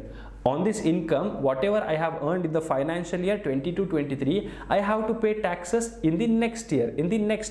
That is, I will have to pay the taxes in assessment year, which is 23-24. So previous year means the year in which you have earned the income. Assessment year means the year in which the tax is required to be paid by you. Basically, both are financial years only. So one is financial year 22-23, another one is financial year 23-24. Correct? Both are financial years only, meaning both are a period of 12 months starting from 1st April. However, for income tax purpose, I am going to call it as what, sir? Previous year and assessment year. What is previous year? Previous year means the year in which I have earned the income, and assessment year means the year in which I have to pay the taxes on that particular income. So when did I earn the income? I earned the income of 10 lakh rupees in the previous year, or in the financial year 22-23. For that income, I have to pay the taxes. I have to pay the taxes in the assessment year, which is nothing but financial year 23-24. So previous year is what, sir? Previous year is the period or the year in which you have earned the income. Assessment year is the year in which you have to pay the taxes. So if I ask you now for your examination, what is the previous year for you? For your examination, what is the previous year? Sir, for my examination, Finance Act 2022 is applicable. That means for my examination, the financial year starting from 1st April 2022 to 31st March 2023 is applicable to me, sir. Therefore, for me, the previous year will be 22-23, and assessment year will be what? Assessment year will be 23-24. I hope you have understood the basic meaning of previous year and assessment year. What is previous year? Previous year is the year in which assessee has earned the income. A person has earned the income. The year in which I am earning the income is previous year. Normally, income tax law says you are earning the income this year, pay the tax next year. Earning the income this year, pay the tax next year. So the year in which you are earning the income is previous year. The year in which you have to pay the taxes is assessment year. Year of earning the income is previous year. Year in which you have to pay the taxes is assessment year. Year in which you have to pay the taxes is called as what, sir? It is called as assessment year. It is called as assessment year. Okay, so for your examination, previous year is, for your exam, I'll write it over here, for your exam, previous year is 22-23 and assessment year is 23-24. Because for you the Finance Act 2022 is applicable, which is effective from 1st April 2022 till 31st March 2023. For you the previous year will be 22-23 and assessment year will be what, sir? Assessment year will be 23-24. So most of the cases, not 90%, not 90%, 100, all the questions in your examination, basically all the questions in your examination which you will be getting will be about this particular income which is earned by you during this period, previous year 22-23. On that you have to pay the taxes in the assessment year. On that you have to pay the taxes when, sir? In the assessment year. Now I'll tell you one thing now. Normally both as previous year and assessment year is a period of 12 months. It is what, sir? It is a period of 12 months. Normally both previous year and assessment year are period of 12 months. However, meaning what, sir? It is going to start from 1st April and end on 31st March. It is a period of 12 months. Normally both previous year and assessment year is a period of 12 months. However, in some cases previous year can be period less than 12 months also.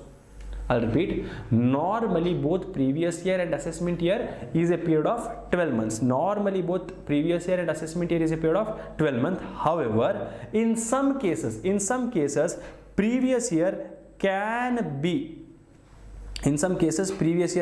be a period less than 12 months also, a period less than 12 months also. See, normally previous year and assessment year is a period of 12 months. It will start from 1st April and end on 31st March. However, in some cases, previous year can be a period less than 12 months. It can be a period less than 12 months. Sir, when will previous year be a period less than 12 months? If you have got a new source of income in the middle of year, if you have got a new source of income in the middle of year, or if you have earned any income under new head in the middle of year, if you have any income, a new source of income, if you have earned if you have got some new source of income in the middle of the year, or if you have earned some income under new head, if you have earned income which is taxable under new head, in such cases previous year will be a period less than 12 months also. Sir, can you please give me an example? Say for example, I am a person who is working in a company. I am a person who is working for Infosys. Therefore, I am getting salary from Infosys. Now what I have done is, I participated in Kaun Banega Crorepati. I participated in participated in a TV show called as Kaun Banega Crorepati, and I earned rupees 6,40,000. I have earned how much rupees, sir? I earned rupees 6,40,000. Okay, obviously my regular income is what? My regular income is salary income. Every month I am earning some salary. Every month some kind of salary I am earning. But there is a new source of income which I am earning in the middle of the year. There is a new source as well as new head. This income which is there, no, it is a new source of income for me. And this income I have earned in the middle of the year, somewhere in the middle of the year, say during the month of October or November, I went to Kaun Banega Crorepati and I earned this income. Now for this income, for this particular income, what is the previous year? The previous year will start from that date from which I have earned this income. Or say for example, I am a person who was working for a company, I am earning salary and I started my own business. When did I start? I started my business on, say, on the day of Diwali, or I started my business on New Year, 1st January 2023 I started my business. Therefore there is a new source of income, new head of income which has arisen during middle of the year. There is a new source of income, new head of income which I am earning during the middle of the year. For this income, the previous year will start from which date, sir? The previous year will start from 1st January 2023. So I'll repeat what do you mean by previous year? Previous year means the year in which you have earned the income, and assessment year means the year in which you have to pay the taxes. Previous year, a year in which you have earned the income. Assessment year is a year in which you have to pay the taxes. Normally previous year and assessment year is a period of 12 months. However, previous year can be a period less than 12 months also if you have new source of income or new head of income arising in the middle of the year. New source of income or new head of income which is arising in the middle of the year. Okay, I hope this point is very clear to you. The meaning of previous year and assessment year is very clear to you all. So now as we have now understood the meaning of assessment year and the meaning of previous year, let us understand what do you mean by person. Now let us understand what do you mean by the term person. What do you mean by person, sir?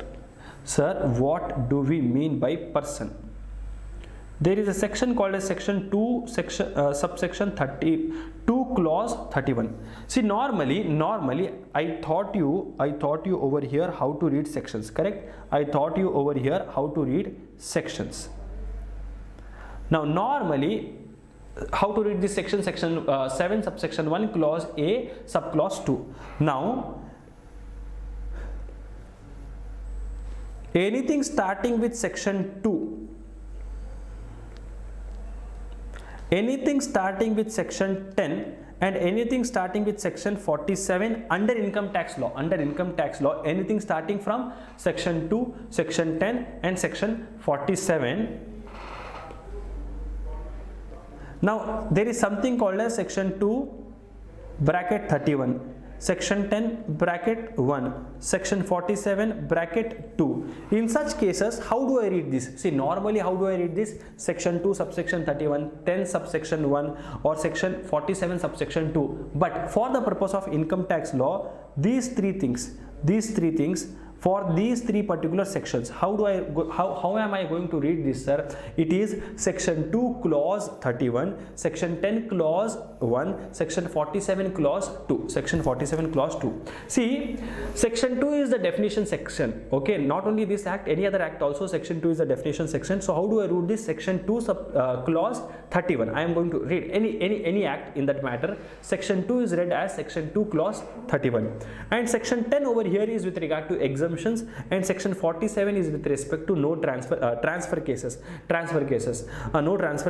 So these three sections under income tax law, these three sections, how am I going to read, sir? Section 2 clause 31, section 10 clause ... whatever it is. I'm just giving an example. It can be section 2 clause 9, section 2 clause 51, section 10 clause 15, section 10 clause 18, etc. It can be section 47 clause A, B, C, D, etc. anything. So these three sections are required to be read as what, sir? Section and clause.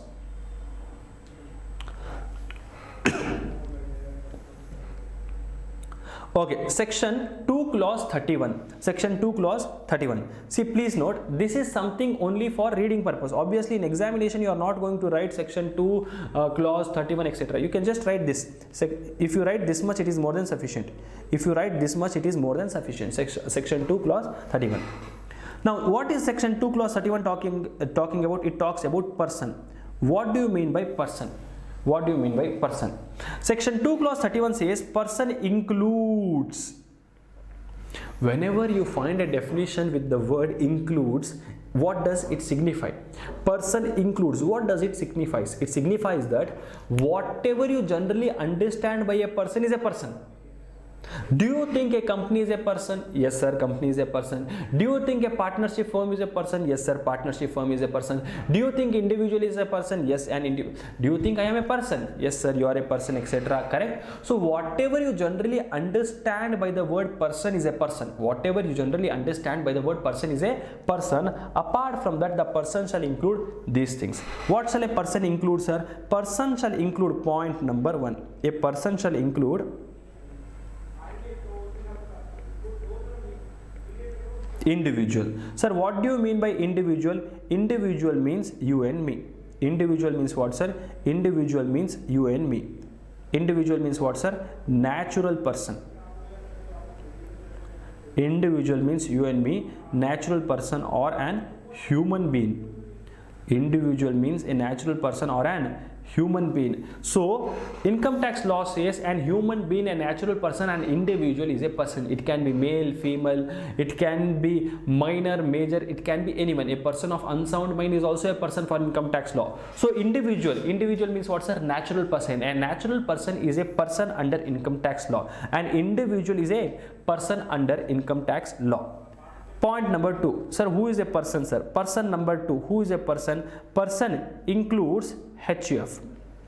There is something called as Hindu undivided family.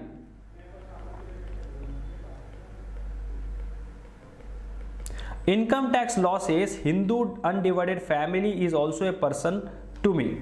Meaning, if HUF and Hindu undivided family is earning some income, then that will also have to pay the taxes. I am going to call that him also as a person, and it will also have to pay the taxes. Mr. Dilip, an individual, if he is earning any income, then he will have to pay the taxes to me because he is a person. In HUF, a company, if a company is earning some income, that company also will have to pay the taxes to me because company is a person. Because what, sir? Company is a person. Who is a person, sir? Person. Point number 1, person includes individual, person includes HUF. HUF means what, sir? Hindu undivided family. Sir, Hindu undivided family, I have heard this word somewhere, sir. Okay, tell me, what do you mean by this Hindu undivided family? Sir, Hindu undivided family, sir, HUF, sir, Hindu undivided family. Who can make this Hindu undivided family? Who can make this Hindu undivided family? Sir, Hindus. Those people to whom Hindu law is applicable, those people can make this HUF. those people to whom Hindu law is applicable, they can make this HUF. So tell me whether a person who is a Christian, can he make HUF? Whether a person who is a Muslim, can he make HUF? No sir. Why sir? Because Hindu law is not applicable to them. So if a person is a Muslim, if a person is a Christian, for them Hindu law is not applicable. If for them Hindu law is not applicable, then obviously they cannot make their HUF. They cannot make their HUF. Now tell me whether a Jain can make HUF. Can Jain make their HUF? Sir, yes sir, Jain can make HUF, sir. Jain can make their HUF. Now tell me whether Sikh, whether a Sikh can make HUF. Yes sir, Sikh also can make HUF. For Sikhs also Hindu law is applicable, therefore they can also make HUF.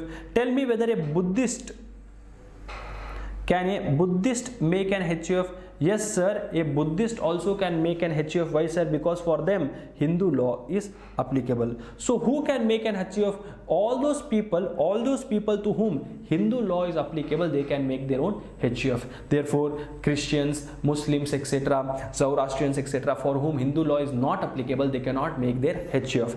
Jains, Sikhs, Buddhists, Hindus, etc., they can make their HUF. They can make their HUF. Now when we talk about HUF, no, in HUF you will understand that HUF has members in it. There is something called as members in HUF, and there is something called as, there are two terms which we normally use when we talk about HUF. One is this members and another one is co-parceners. Term number one is what sir? Members, and the other term is co-parceners. And there is one more term sir which we use. What is the term? Sir, there is one more term which we use which is called as karta. Oh. What do you mean by this karta? What do you mean by this co-parceners? What do you mean by members of HUF? Sir, see sir, karta is head of the family. Karta means what sir? Head of the family. He is the person who is going to manage this particular HUF. He is going to manage this particular HUF. Okay. Then tell me, what do you mean by co-parceners? What do you mean by co-parceners? Sir, co-parceners, and what do you mean by members? Sir, members means members of HUF. What do you mean by co-parceners then? Sir, co-parceners means co-parceners of HUF. Yeah, but tell me, what do you mean by co-parceners and what do you mean by members? Now say for example, I have an HUF. Let me call it as Dilip HUF. Okay, let me call it as Dilip HUF. Now in this HUF, there are totally say 5 members. One is Mr. Dilip, one is Miss Dilip, wife of Dilip. Okay, I'll do one thing. One is Dilip, one is wife of Dilip, one is say Dilip's son, Dilip's daughter number 1, Dilip's daughter number 2. Okay, not okay. So there is an HUF. I have an HUF wherein there are totally 5 members: Dilip, wife, son 1, daughter 1, and daughter 2. Now the question is, Dilip, what is Dilip called as? Sir, Dilip is called as karta. Dilip is called as karta. Now please note, all these people who are there, all these people are called as what sir? All these people, they are all members of HUF. They are all what sir? Members of HUF. Meaning me, my wife, my son, my daughters, they are all the members of HUF. Then sir, what do you mean by co-parceners?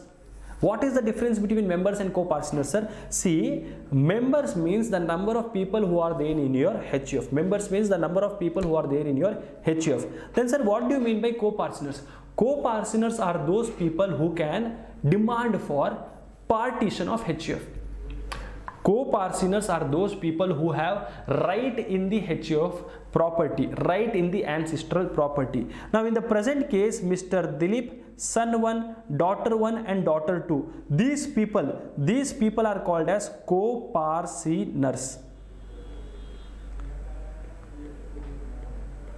Sir, I did not understand this point, sir. Can you please repeat? Yes. See, Dilip has an HUF having consisting of totally 5 members. Now, me, my wife, my son, my daughter, etc. all together, I have formed an HUF. We are all the members of HUF. Wherein I am heading this particular HUF. I am the head of the family, so I will be called as Karta. Now, this family here, all the members are all the people in the HUF are called as members. But me, my son, my daughter, and my daughters, they are called as what, sir? Co-partners. They are called as what, sir? Co-partners. Sir, what is the difference between members and co-partners? Co-partners are those people, co-partners are basically, co-partners are those people who can demand for partition of HUF. If you are a person who can demand for partition, if you can ask for partition of the HUF, then you will be called as co-partners. If you can demand for partition, a person who has a right in that HUF property, right in that ancestral property, that person is called as co-partners.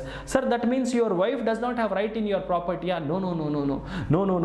Can your wife not demand for a partition of your HUF? Answer is no. Who can demand? Me, my son, daughter, etc. My children can demand for partition of HUF.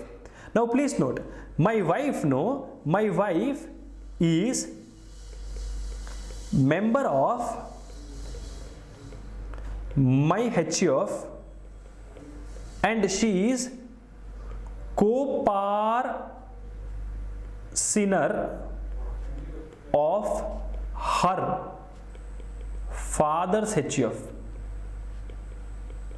Assuming my wife's father also has an HUF, assuming my wife's father also has an HUF, my wife will be co-partner in my father-in-law's. That is, my wife will be a co-partner in her father's HUF, but in my HUF she is just a member. In my HUF she is just a member. Sir, just a second, sir.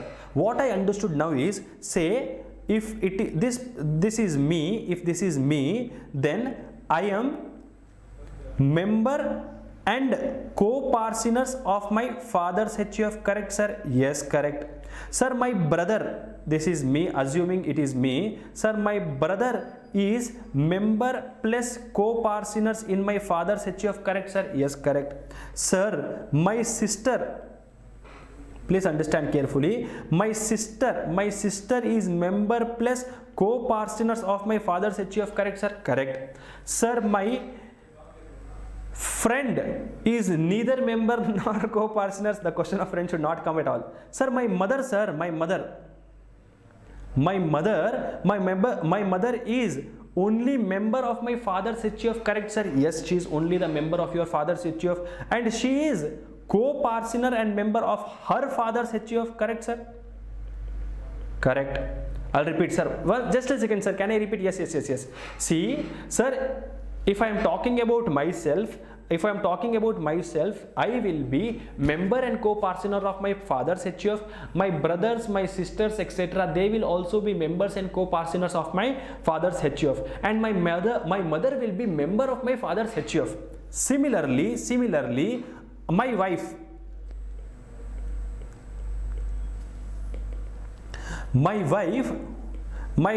will be what, sir? My wife will be member of my father HUF. She will not be a co-partner.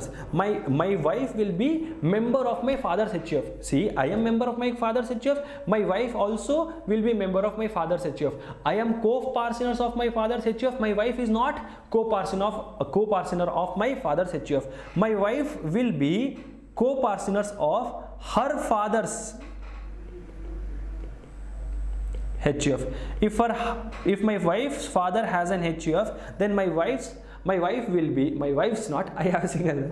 So my wife will be co-partner of my father's HUF. She will be member as well as co-partner of my father's HUF. Sir, in short, does it mean that your wife and your mother cannot ask for partition of your father's HUF? Answer is yes.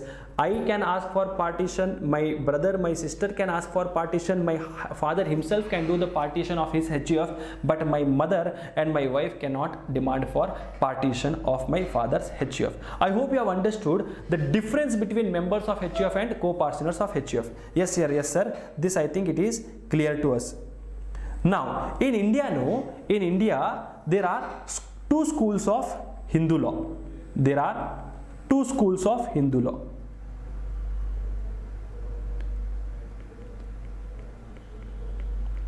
There are two schools of Hindu law. One is called as Dayabhaga school of Hindu law. One is called as what, sir? One is called as Dayabhaga school of Hindu law, and another one is called as what, sir? Another one is called as Mitakshara school of Hindu law, and another one is called as Mitakshara school of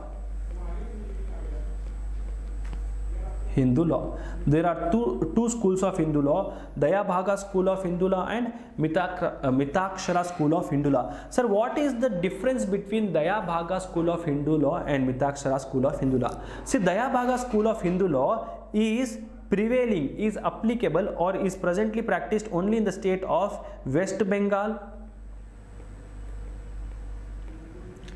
and Assam. And Mitakshara school of Hindu law is applicable for entire India except these two states. Except West Bengal and Assam. Okay, there are two schools of Hindu law, Dayabhaga school of Hindu law and Mitakshara school of Hindu law. Dayabhaga school of Hindu law and Mitakshara school of Hindu law. Dayabhaga school of Hindu law is applicable prevailing only in the state of West Bengal and Assam, and Mitakshara school of Hindu law is applicable to whole of India except the West Bengal and Assam. Now, sir, what is the difference between Dayabhaga and Mitakshara, sir? You are talking about Dayabhaga school of Hindu law and Mitakshara school of Hindu law, but tell us what is the difference between this Dayabhaga school of Hindu law and Mitakshara school of Hindu law. Now, basic difference between Dayabhaga school of Hindu law and Mitakshara school of Hindu law is, in Dayabhaga school of Hindu law, the right in ancestral property,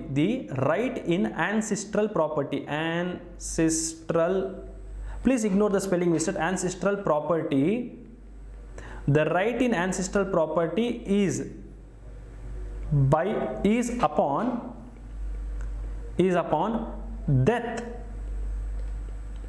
of father, assuming father is the head of the family, and in case of Mitakshara school of Hindu law, the right in ancestral property is upon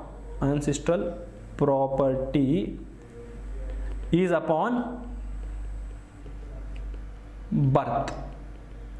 So in case of Mitakshara school of Hindu law, you get right in your ancestral or parental property by your birth, and in case of Dayabhaga school of law, the right in the parents property or ancestral property is got upon death of that particular karta or the person who is managing that particular property. So Dayabhaga, right upon death. So that means what, sir? That means in case of Dayabhaga school of law, for those who are following Dayabhaga school of law, they cannot demand for partition of their father's HUF. They cannot demand for partition of their parental property unless the head of the family is still alive. Whereas Mitakshara school of Hindu law, they can ask for partition right upon birth. Now I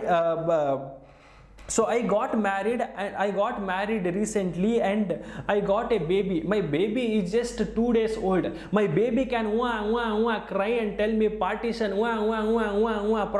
They can ask for partition of the property. My baby who is just 2-year-old, they can ask for partition of my HUF. If I have any ancestral property, they can if I have acquired any property, they can ask for the partition of that property. Why, sir? Because in case of Mitakshara school of law, which is applicable to me because I am not from the state of West Bengal or Assam, for us right is upon birth. As soon as the son or daughter is born, they have right in the ancestral property, whereas in case of Dayabhaga school of law, right is upon death. Okay, right is upon death. I think, yeah, this brief discussion of HUF is also sufficient. HUF, I mean, it's not a brief discussion, a very big discussion, but yeah, this is more than sufficient for you. So who is a person, sir? Individual is a person. You and me, person, we are all persons. So if we are earning any income, we have to file our income tax return. Similarly, HUF is a person. If HUF is earning any income, HUF also has to file its income tax return. It will also have to pay the taxes.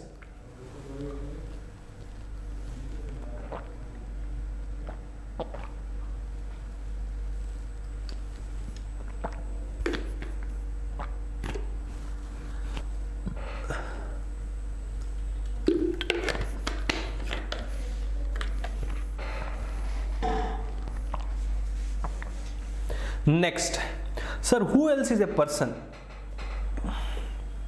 Next person in the list is a firm.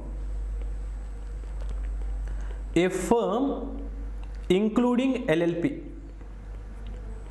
A partnership firm. A partnership firm is also treated as person, including limited liability partnership. They are also treated as person under income tax law. Meaning, sir, what, sir? Partnership firm. So if 2-3 people come together, they form their own partnership, then that partnership and that partnership, they are doing business in that partnership, etc. That partnership is also treated as person. They will also have to file their income tax return, etc. They are also treated as person. Partnership firm. Firm means what, sir? Partnership firm. Whether that partnership firm is registered or not. Whether that partnership firm is registered or not, it will be treated as person. Whether that partnership firm is registered or not, it will be treated as what, sir? It will be treated as person, and accordingly they will have to file their income tax return, they will have to pay the taxes, etc, etc, etc. Limited liability partnership is also treated as person. Next, we have in the list company. A company is also treated as person. If you would have studied your company law, they say that a company is an artificial person. Company is an artificial person, correct? So a company is also treated as person. A company is also treated as person in the eyes of law. See, in the eyes of law, I am treated as person and HUF is treated as person. I have a partnership firm, my partnership firm is treated as person. I have a company, that company is treated as person. A company is also treated as person. Company means what, sir? Company means the company registered under Companies Act 1956 or Companies Act 2013. Now the company can be of two types. Company can be of, company can be of many times, but yeah, basically your domestic company is also a company, an Indian company or domestic company is a company. So there can be foreign company. That foreign company also will be treated as person. Domestic company, foreign company, Indian company, not for profit organizations. There are section 7 companies, correct? Section 7 company, which is section 7 or section 8 company, which is not for profit organization. They are also treated as persons. They are also treated as person. They are also treated as person. Then there is something called as AOP and BOI. Sir, what is this AOP and BOI? AOP means association of persons. Association of person. And what do you mean by BOI, sir? BOI means body of individual. AOP means association of persons and BOI means what, sir? BOI means body of individual. Basically by this they mean that if two or more individuals come together for a common purpose, say for example me and my friend, both are individuals, we plan to sell roses on Valentine's Day. So only for one day we are forming our own group, and we are planning to purchase roses from the market, and we are planning to sell these roses on the Valentine's Day. So now we have formed an body of individual. So that the group which we have formed, assuming 5 members group, all 5 members group, say it is Dilip, Shahrukh, Yash, then we have Rajni sir, Dhanush. We have formed a group among ourselves. And we are planning to sell roses. On Valentine's Day. We are planning to sell roses on Valentine's Day. We are all individuals. We are all individuals who have come together for a common purpose, which is selling roses, etc. on Valentine's Day. So after this period, maybe our whatever group we have formed, that will be dissolved, or it may not be dissolved. Any of the case it is possible. So we will be called as what, sir? Body of individual. Body of individual means what? Group of people who are group of individuals, separate person, group of individuals who are coming together for a common purpose. Sir, what do you mean by association of person then? Sir, I understood body of individual means every person in that group is an individual. He is a individual. Association of person means a group which consists of individual and other persons also. It is what, sir? Association of person. A person can be company, a person can be firm, a person can be HUF, a person can be individual. So if all of them or any of them come together and form their own group, then it will be called as association of person. Say for example, Dilip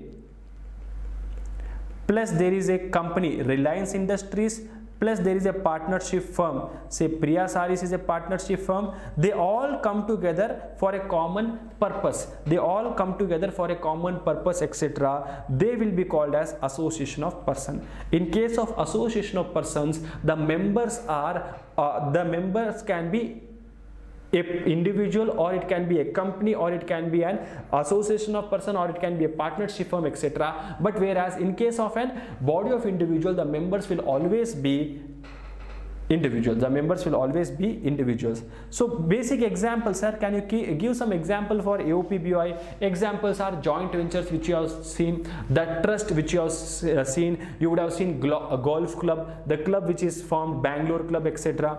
Correct? They are what, sir? They are all association of persons. They are all association of persons or body of individuals. Then we have F, category number F. Then we have what, sir? We have local authority. Local authority. Local authorities are also regarded as persons. A local authority is also treated as person. A local authority is also treated as person. Sir, what do you mean by local authority, sir? Say like in Bangalore local authority is nothing but your municipal corporation. Like there is something called as Bombay Municipal Corporation, there is something called as Jaipur Development Authority, there is something called as BESCOM. BESCOM is for electricity. We have BBMP. In Bangalore we have something called as BBMP, Brohat Bangalore Mahanagra Palika, etc. They are what? They are all local authorities. They are all local authorities. In the eyes of law, for income tax purpose, they are also treated as person. They are also regarded as person. If they are also making some money, they will also have to pay some taxes. They also are regarded as person. They are also regarded as person. And at last there is EFG. At last we have artificial judicial person. At last what do we have, sir? We have artificial judicial person. Now let me ask you a question. Let me ask you a question. Tell me, is God required to pay income tax? Tell me, my question to you is God required to pay income tax? Sir, what nonsense question you are asking? No, I am genuinely asking you this question. You would have seen lots of big temples. You would have seen lots of big temples wherein lots of people go, they put lots of money in that hundi.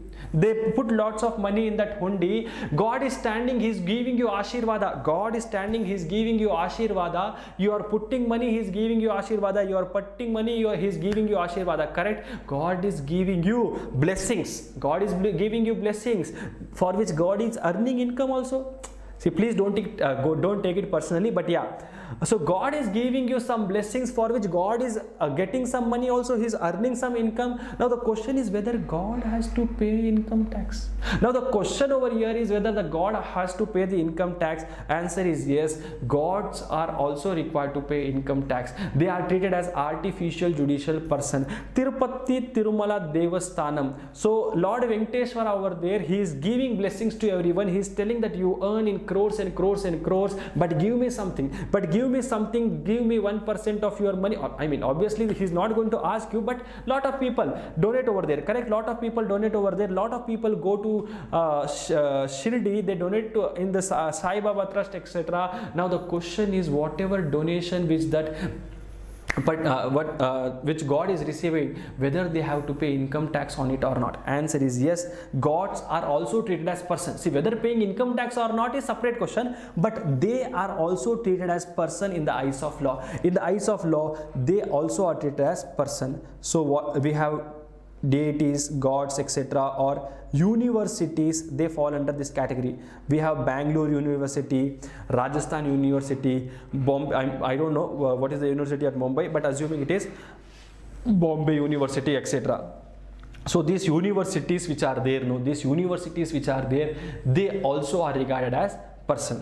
See, I gave you an example about God, Tirupati Tirumala Devasthanam. Basically, Tirupati Tirumala Devasthanam, there is a trust which is formed, okay? There is a trust which is formed. So there are lots of temples which don't have their own trust, but there are lots of temples which they have their own trust. In such cases, no, they will fall under this category of association of person. So there will be trustees in that, etc., etc. But I am talking about generally. I am talking generally. So even gods are required to pay the taxes. Even gods are, I mean, even they fall under the category of person. Even they fall under the category of persons. So what do you mean by a person, sir? Person includes individual, HUF, firm, AOP, BOI, company, local authority, and artificial judicial person. They all will be regarded as what, sir? All these different categories of people are regarded as person. They are all regarded as person.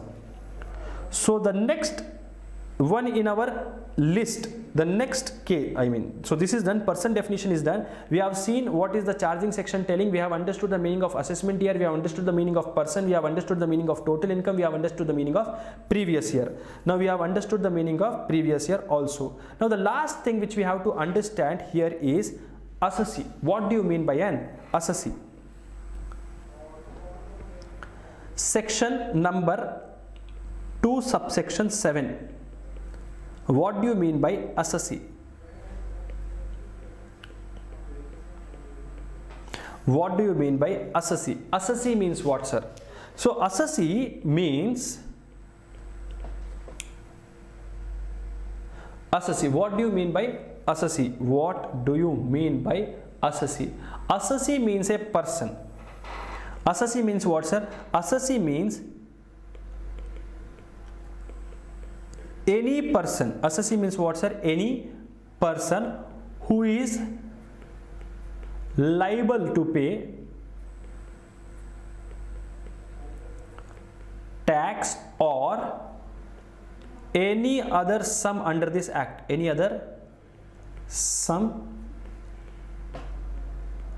under this act, that is nothing but Income Tax Act or rules made under this act. Okay, so assessee means what, sir? Any person who is liable to pay tax is called as assessee.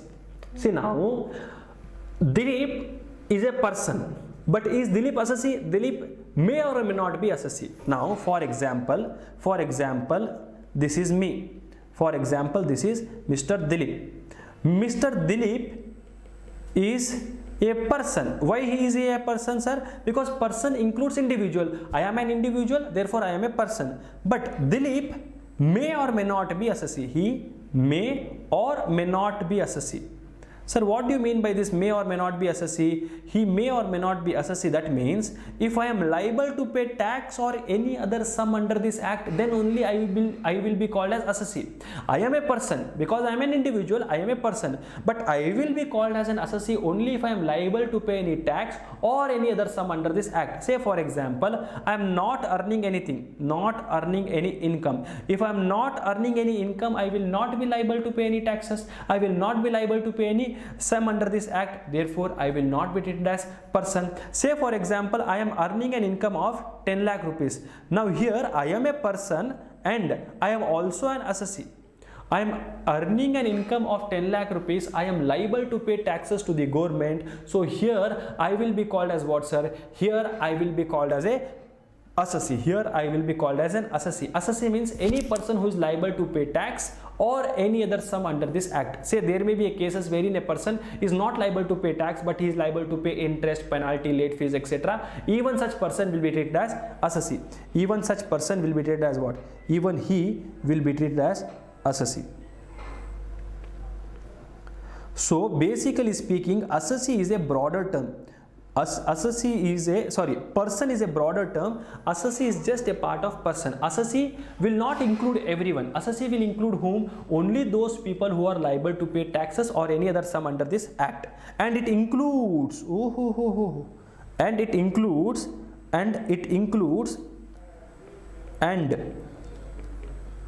assessee means a person who is liable to pay tax and includes what, sir? And includes a person in respect of whom any proceeding under this act has been initiated. And includes what, sir? And includes, basically they includes three things. They includes representative assessee.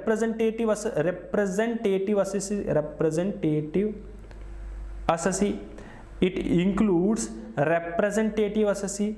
It includes deemed assessee.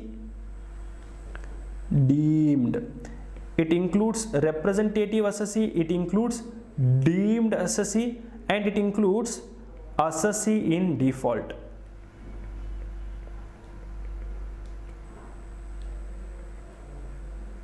Assessee means any person who is liable to pay tax or any other sum under this act. It includes what? It includes representative assessee, or it includes deemed assessee, and it includes what?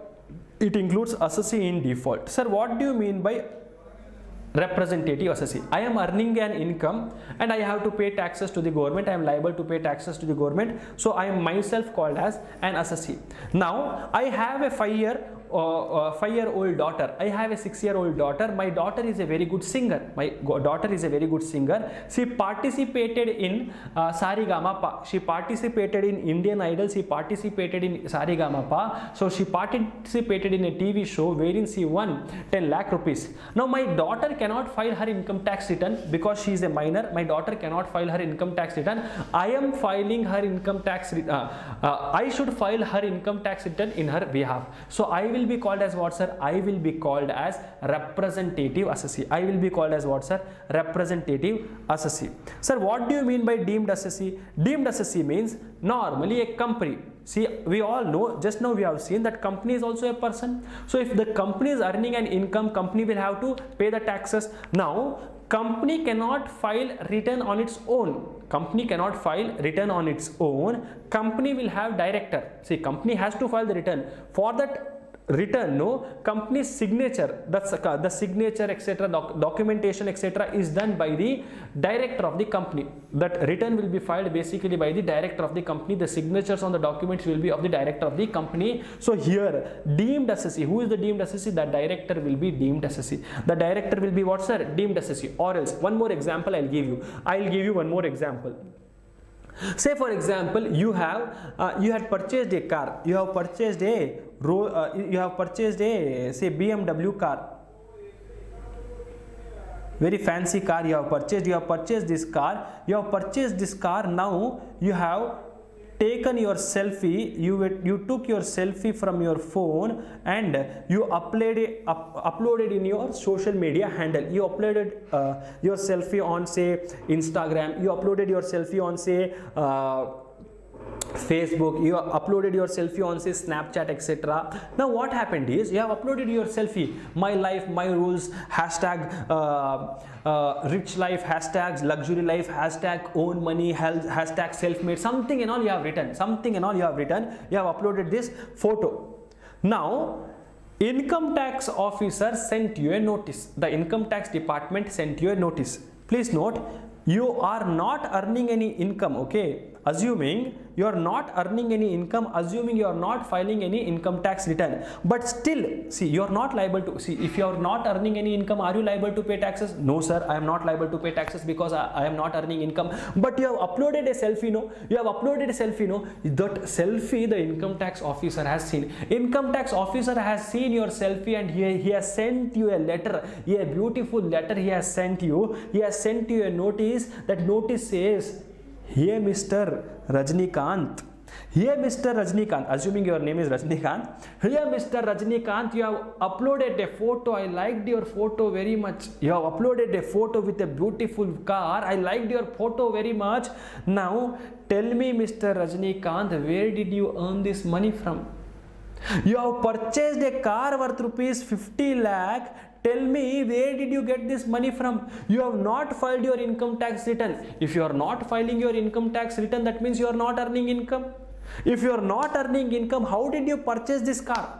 If you are not earning any income, then how did you purchase this car? Officer has sent you a notice. Now you have to respond to that notice. You have to reply to that notice. Please note, you are not a person who is liable to pay the taxes, but still a notice has come to you. No, you should respond to it. You are not an assessee, but you will now be deemed as assessee. You will now be deemed as assessee. We will assume that you are an assessee. We will deem or assume that you are an assessee. Genuinely speaking, you have not earned any income, you are not liable to pay any tax or any other sum under this act, but because you have uploaded your photo and officer has a doubt on you, officer sent you a notice. Now you will have to reply to that notice.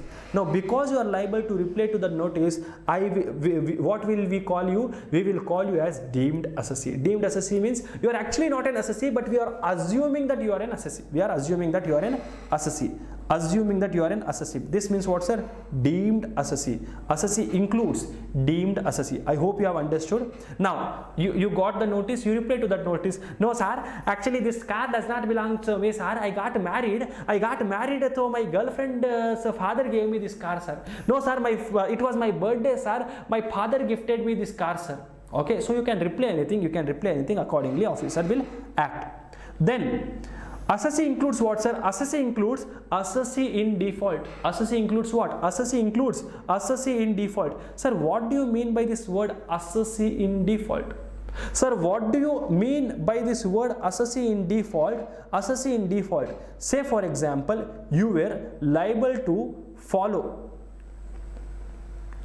any provision of the act. Normally, say for example, you are liable to deduct taxes. There is a provision called as TDS. Okay, you were liable to deduct the taxes, but you did not deducted the tax. You are now in default. So if you were supposed to follow some provision but you did not follow, if you were supposed to follow something under the income tax law but you did not follow it, now you will be called as assessee in default. You will be called as what, sir? You will be called as assessee in default. What do you mean by assessee in default? Any person who was liable to follow some provision of the law but he did not follow that provision, he is called as assessee in default. He is called as what? Assessee in default. I hope you have understood this word assessee also. I hope you have understood assessee, person, etc. Now before concluding this particular session, let me discuss one more small topic with you. See, normally, very small topic, let me just discuss with you. Normally what happens, sir? Normally income of previous year, if you are earning income of previous year is taxed in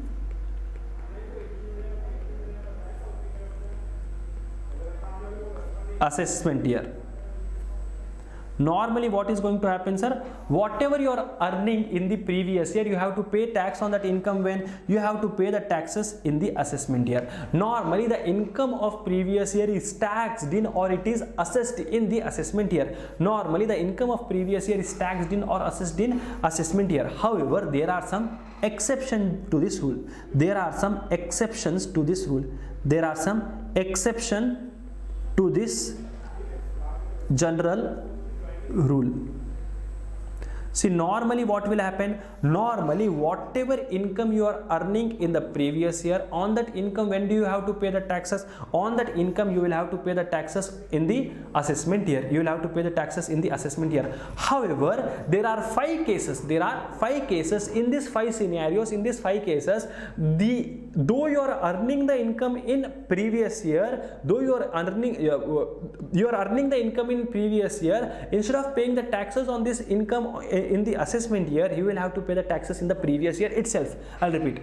Normally what happens? Normally whatever income you are earning in the previous year, you will have to pay the taxes on that income when? In the assessment year. Whatever income you have earned in the previous year, on that income you will have to pay taxes when, sir? On that income you will have to pay the taxes in the assessment year. However, there are some exceptions. There are totally 5 exceptions. In these 5 cases, you will have to pay the taxes on the income which is earned by you in the previous year. The taxes also will be required to be paid in the previous year only.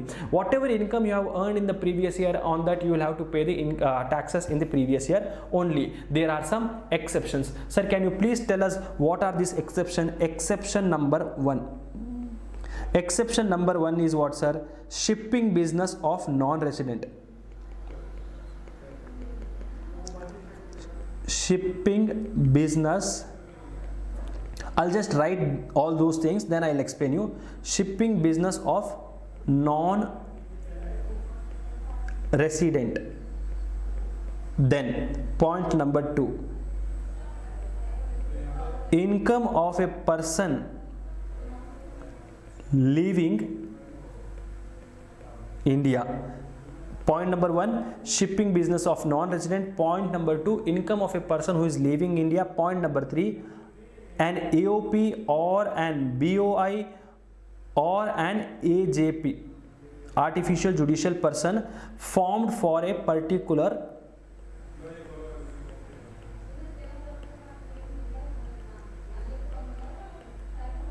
purpose.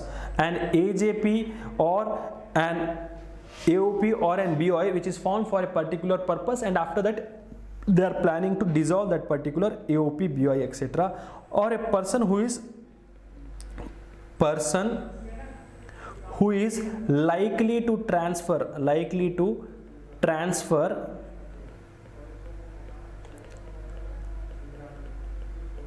property to avoid taxes.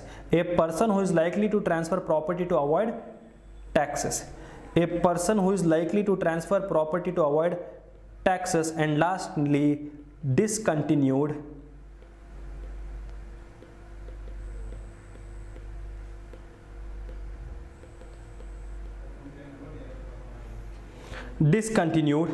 business. And lastly what, sir? Discontinued business. And lastly it is what, sir? It is discontinued business. And lastly it is discontinued business.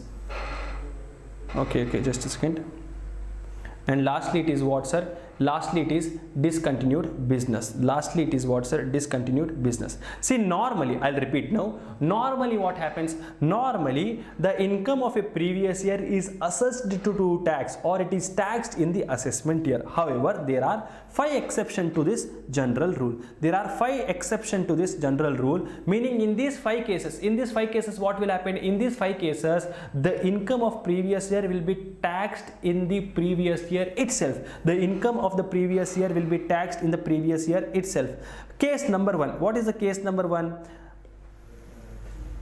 Shipping business of a non-resident. Now, a non-resident person is in which business, sir? A non-resident person is in shipping business. Okay, a non-resident person is in what business, sir? He is in shipping business. He has come to India and he has come to India. A non-resident person is in shipping business. He has come to India and he has taken lot of goods. He has loaded lot of goods, or he has loaded lot of passengers, etc., and he is taking them out of India. So this is a shipping company which is taking goods out of India, or which is taking passenger out of India. Now this person has earned income from India, correct?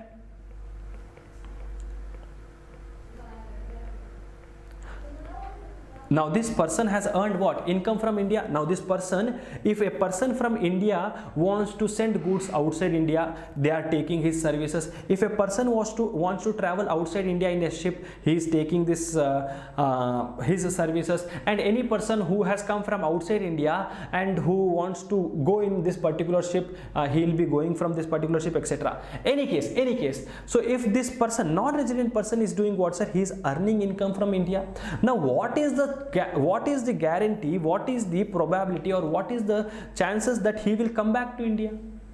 What is the guarantee that this person, once he goes outside India by taking these goods or etc., passengers etc., what is the guarantee that he'll come back to India? Therefore, what income tax law says is, hey Mr. non-resident, you are involved in a shipping business. No, I don't have any guarantee whether you are going to come back to India or not. So whatever income you have earned in this previous year, you pay the taxes in the previous year only. Whatever income you have earned in the previous year, you pay the taxes in the previous year only. See, normally what will happen in this kind of scenario, in real life what happens is, now this person who is owning this particular ship, no, meaning the person who is in this particular shipping business, before going out of India, he has to file his income tax return. He has to give a declaration that this is my total income, sir, this is the total income which I have earned, and this is the taxes which is paid by me, and this is the amount of tax which I am paying you. So he will have to file his income tax return before leaving India only. He will have to file his income tax return before leaving India only. Then income of a person who is leaving India permanently or for any purpose whatsoever.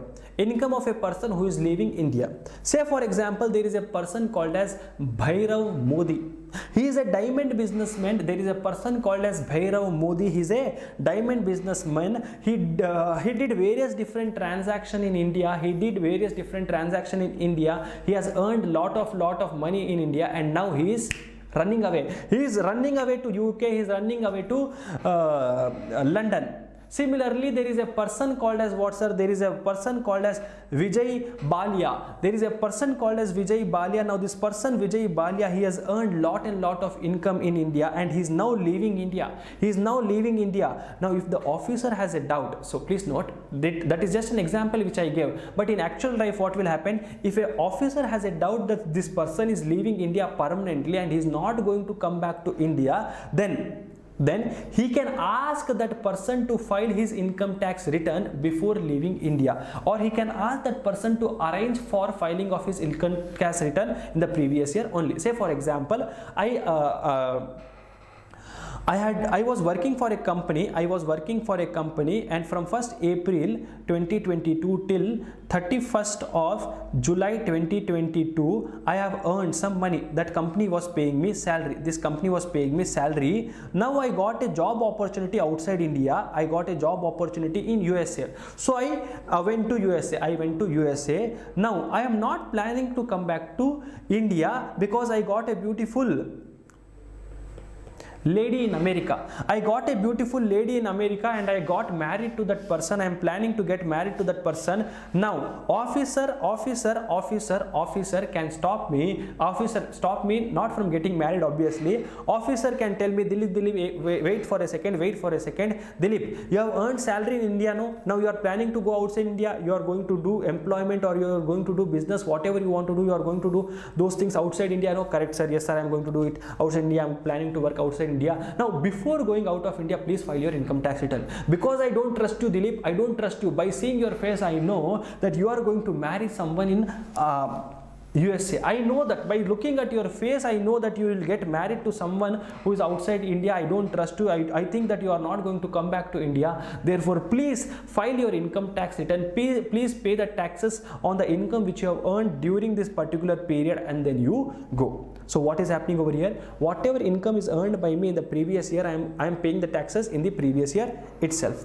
Or case number 3, an association of person, body of individual, or an AJP is formed for a particular purpose, and after that purpose they have dissolved that particular AOPBOI. Like I gave an example that me and my friend we formed a group, or me, Shahrukh, Yash, who were there, different members.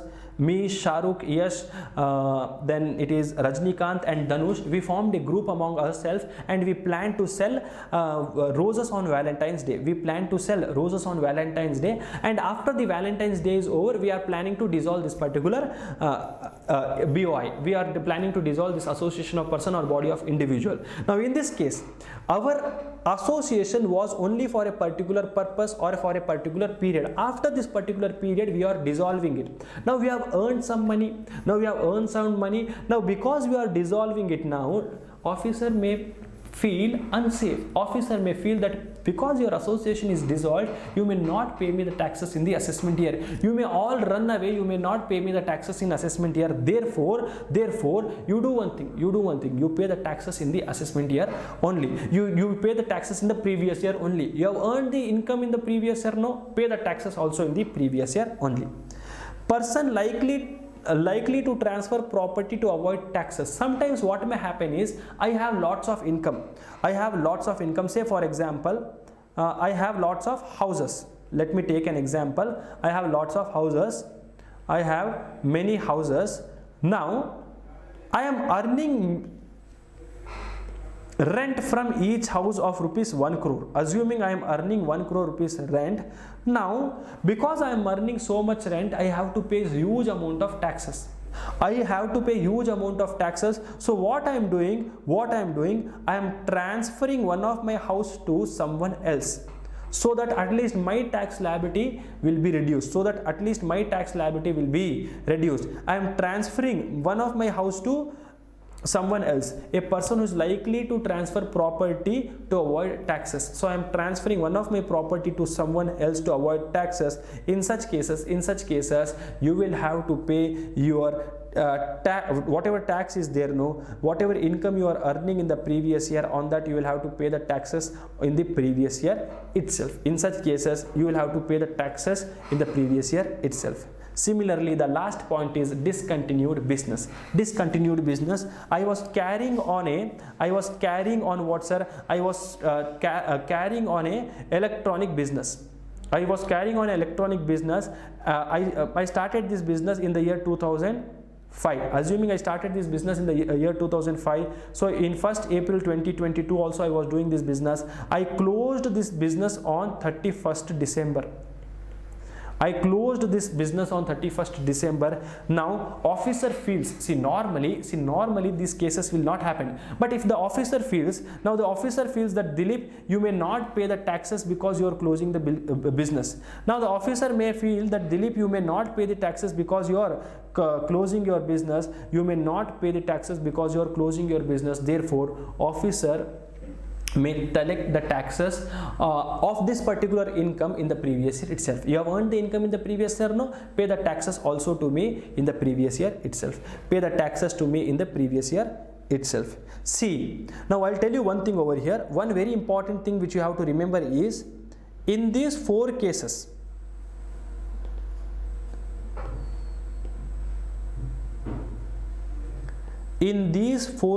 which four cases say? Point number B to E. In these four cases, you will have to pay tax of the income earned by you in the previous year. Pay the taxes in the previous year itself if officer has a doubt on you. If the assessing officer feels that you may run away, you may never pay the taxes, you may run away. Officer feels that the association is dissolved and they may not pay me the taxes. If the officer feels that you have transferred the property to avoid taxes, and whatever income you have already generated on this particular income, you may not pay taxes on that income. Or officer feels that the business is discontinued by you and you may not pay the taxes. So in these cases, in these four cases, you will have to pay taxes only if officer feels that you may not pay the taxes to him. But whereas in case 1, non-resident shipping business, non-resident shipping business should compulsory pay the taxes of the income earned by him in the previous year itself. Non-resident shipping business person will have to pay the taxes of whatever income is earned by him in the previous year. He will have to pay the taxes also in the previous year itself. But in these four cases, what will happen, sir? In these four cases, normally you can pay the taxes in the assessment year. But if officer feels that no, you may go outside India and avoid payment of taxes, or you may never pay the taxes, etc. Only if the officer feels, then you will have to pay taxes of income earned by you in the previous year itself. You will have to pay the taxes in the previous year itself. I think this completes the discussion on basics. From our next class basically, we will be starting the discussion on tax rates, and we will start computation of tax, etc. So from next class, you will have to keep a calculator with you.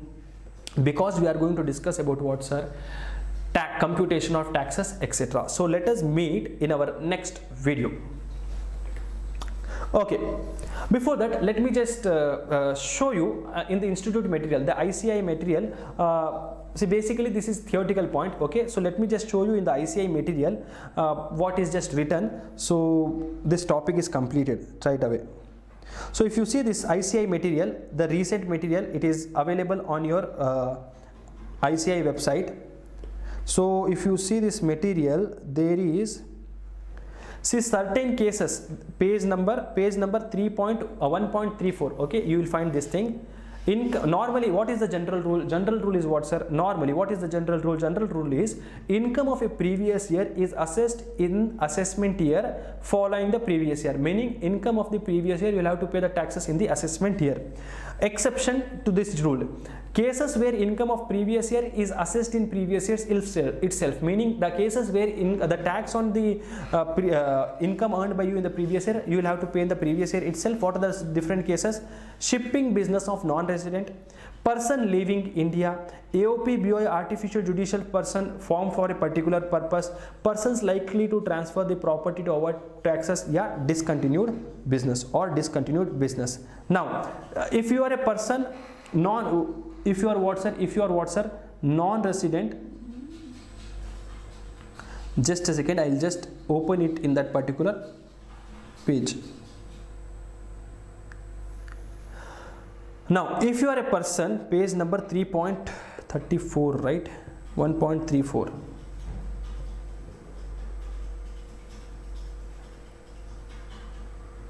Now here, shipping business of non-resident. So first point is what, sir? Shipping business of non-resident. I have given you the meaning. Shipping business of non-resident means any person who has earned money for taking goods outside India or for taking passengers outside India. Now in this case, what they say is whatever charges you have, whatever turnover, whatever income you have earned, the income under income tax law will be 7.5%. The income under income tax law will be 7.5% of freight charges.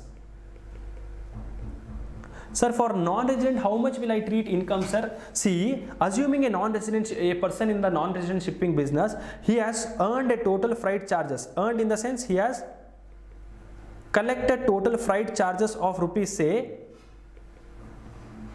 50 lakhs. So this is the total freight charges which he has collected. So income for the purpose of income tax law is how much? Income will be 50 lakhs into 7.5%.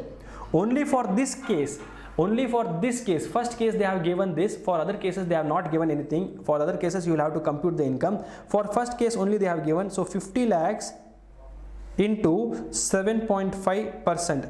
The income of this non-resident will be treated as 3,75,000. He will have to pay taxes on this 3,75,000. What is the rate of tax, etc.? That anyways we are going to see in our next class. So let me just read it for you.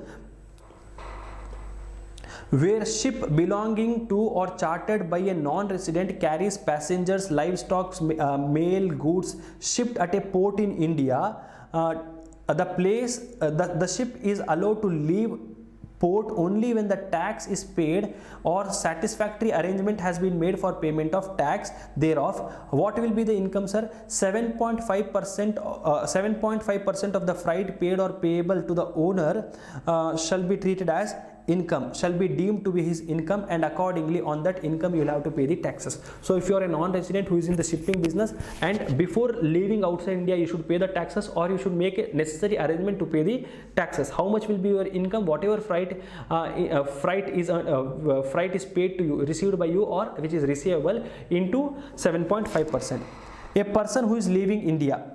Now please note here, if you see the word, where it appears to the assessing officer, meaning if the assessing officer feels that you may not pay the taxes. Again here also, where it appears to the assessing officer, where it appears to the assessing officer, where it appears to the assessing officer, where the assessing officer feels, okay, only in these cases. So these 4 cases which is there, no, these 4 cases you will have to pay the taxes in India only if you will have to pay the taxes of the previous year in the previous year itself, only if the assessing officer feels that you may abscond, you may not pay the taxes. So income of person leaving India, where it appears to the assessing officer that any individual may leave India during the current assessment year or shortly after his expiry, he may and he has no present intention to return to India. The person may leave India and he is not planning to come back to India. Then the total income of such individual for the period from the expiry of the respective previous year up to the probable date of his departure from India is chargeable to tax in that assessment year only. Now if you read this, you may not understand. You may read this, you may not understand, because they are using the word assessment year. What they are trying to tell is, if you are planning to leave India in this previous year, then you will have to pay the taxes on this income in this previous year itself. Sir, why are they using the word assessment year? What they are trying to tell over here is, in the current assessment year is nothing but a previous year. Current assessment year is nothing but a previous year. See, every assessment year is a previous year for next assessment year. Every assessment year is a previous year for next assessment year. So by this logic, they have written assessment year over here. So therefore, whatever explanation I have given, that is more than sufficient to you. They have given one beautiful example also.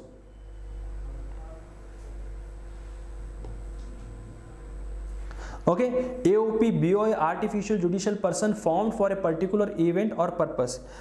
If an AOP is formed or established for a particular purpose or event and the assessing officer apprehends that the AOP is likely to be dissolved in the same year or in the next year, he may make assessment of the income up to the date of dissolution as the income of that particular year, that particular assessment year, that is nothing but that particular previous year.